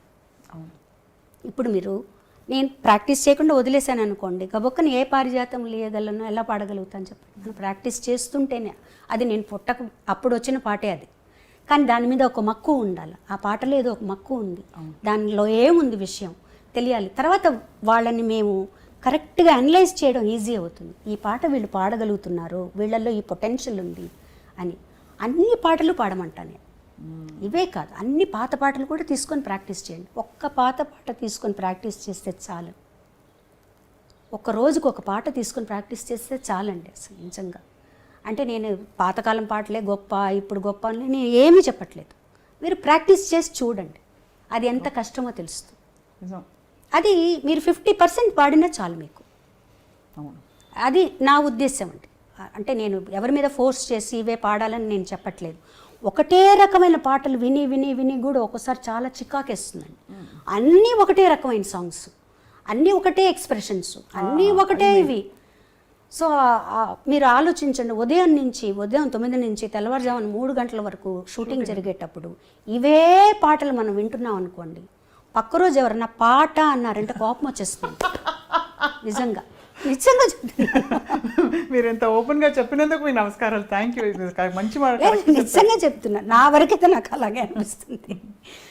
అంటే అవును, అక్కడక్కడ టాలెంట్ మెరుపులు కనిపించినా నెక్స్ట్ ఏమిటి అనే చందంగా నెక్స్ట్ ఏమిటి అని. కొంతమంది పిల్లలు మాకు పాడాలని ఇంట్రెస్ట్ ఉంది మేడం, మేము పాడగలుగుతాం మేడం, మాకు కూడా ప్రాక్టీస్ చేయాలని ఉంది మేడం అని వస్తారు. నేను చెప్పాను, ఎవరు అడిగినా అడగకపోయినా మీరు ప్రాక్టీస్ చేసుకోండి. మీరు ఎవరైనా సపోజ్ నేను పక్కకు పిలిచి నేను అడిగితే నువ్వు పాడగలగాలి, అట్లా మీరు ప్రాక్టీస్ చేసుకోండి. కనీసం మీకు ఆ తృప్తి ఉంటుంది, మాకు కూడా వాళ్ళు పాడుతున్నారనే తృప్తి ఉంటుంది అని చెప్తుంటాను నేను అనమాట. నా ఉద్దేశంలో ఈ పాటలు పాడడం తప్పు, ఆ పాటలు పాడడం కరెక్ట్ అని నేను చెప్పను, కానీ మీరు నిలబడాలంటే మటుకు పాత పాటలు పాడాల్సిందే, తప్పదు. గొప్ప కాంట్రిబ్యూటర్స్ మీరందరూ. మీరు మీ తరంలో వచ్చిన వారు, అంతకు ముందు వచ్చిన వాళ్ళందరూ అయితే ఇంకా చెప్పక్కర్లేదు మాటల్లో శైలజ గారు. ఎందుకంటే మీరు తీసుకొచ్చిన ఒరవడి, అది 10 కాలాల పాటు మీరు పాడిన పాటల రూపంలో, మీరు చెప్పిన మాటల డబ్బింగ్ రూపంలో నిలిచిపోతుంది మనసుల్లో, అందరి మనసుల్లో కూడా. ఇవాళ నిజంగా గొప్ప అనుభూతి మీతో మాట్లాడడం, కొత్తగా మళ్ళీ మిమ్మల్ని తెలుసుకున్న భావన కలుగుతుందండి. నాకు కూడా అలాగే అనిపిస్తుంది. అంటే రొటీన్ ఇంటర్వ్యూస్ లాగా కాకుండా చాలా విషయాలు, అంటే నేను కొన్నిసార్లు ఇది చెప్పకూడదు అనుకున్నవి కూడా నా చేతి చెప్పించేశారు మీరు. అయ్యో అలా కాదు, మేమేం చెప్పకూడదంటే ఒక్కొక్కళ్ళకి ఒక్కొక్క ఇన్హిబిషన్ ఉంటుంది కదండి. కొన్ని నేనే పెట్టుకుందామని మీరు అన్నారు కదా, దానివల్ల ఇంకా ఎవరైనా ఇన్స్పైర్ అవుతారేమో. ఖచ్చితంగా అవుతారని నేను ఎందుకు నమ్ముతానంటేనండి, అందరూ ఇప్పుడు వెతుక్కుంటున్నారు ఏమిటి ఎక్కడ. ఎందుకంటే మాయా ఎంత వెలుగునకు అంతే చీకటి, ఎంత సంపదకు అంత ఆపద, తెలిస్తే మోక్షము, తెలియకుంటే బంధము. అంతే. ఇవన్నీ మీరు అద్భుతంగా ప్రస్తావించారు. నాకు ఇష్టమైన కీర్తన అది చాలా. సో ఇప్పుడు మీరు చెప్పిన ఈ విషయం చాలా మందికి మనసుల్లో అలా హత్తుకుంటుంది. వాళ్ళందరికీ అంటే ఇందులో ఒక శాంతి ఉందండి, డెఫినెట్గా ఉంది. అంటే మనం ముక్కు మూసుకొని జపం చేస్తూ కాన్సన్ట్రేషన్ చేస్తూ ఇక్కడ ఏదో పెట్టి నేను అది కూడా చేయను. కామ్గా కూర్చుంటాను, నాలో ఉండే బ్యాడ్ అంతా తీసేయమని అడుగుతాను భగవంతుడిని.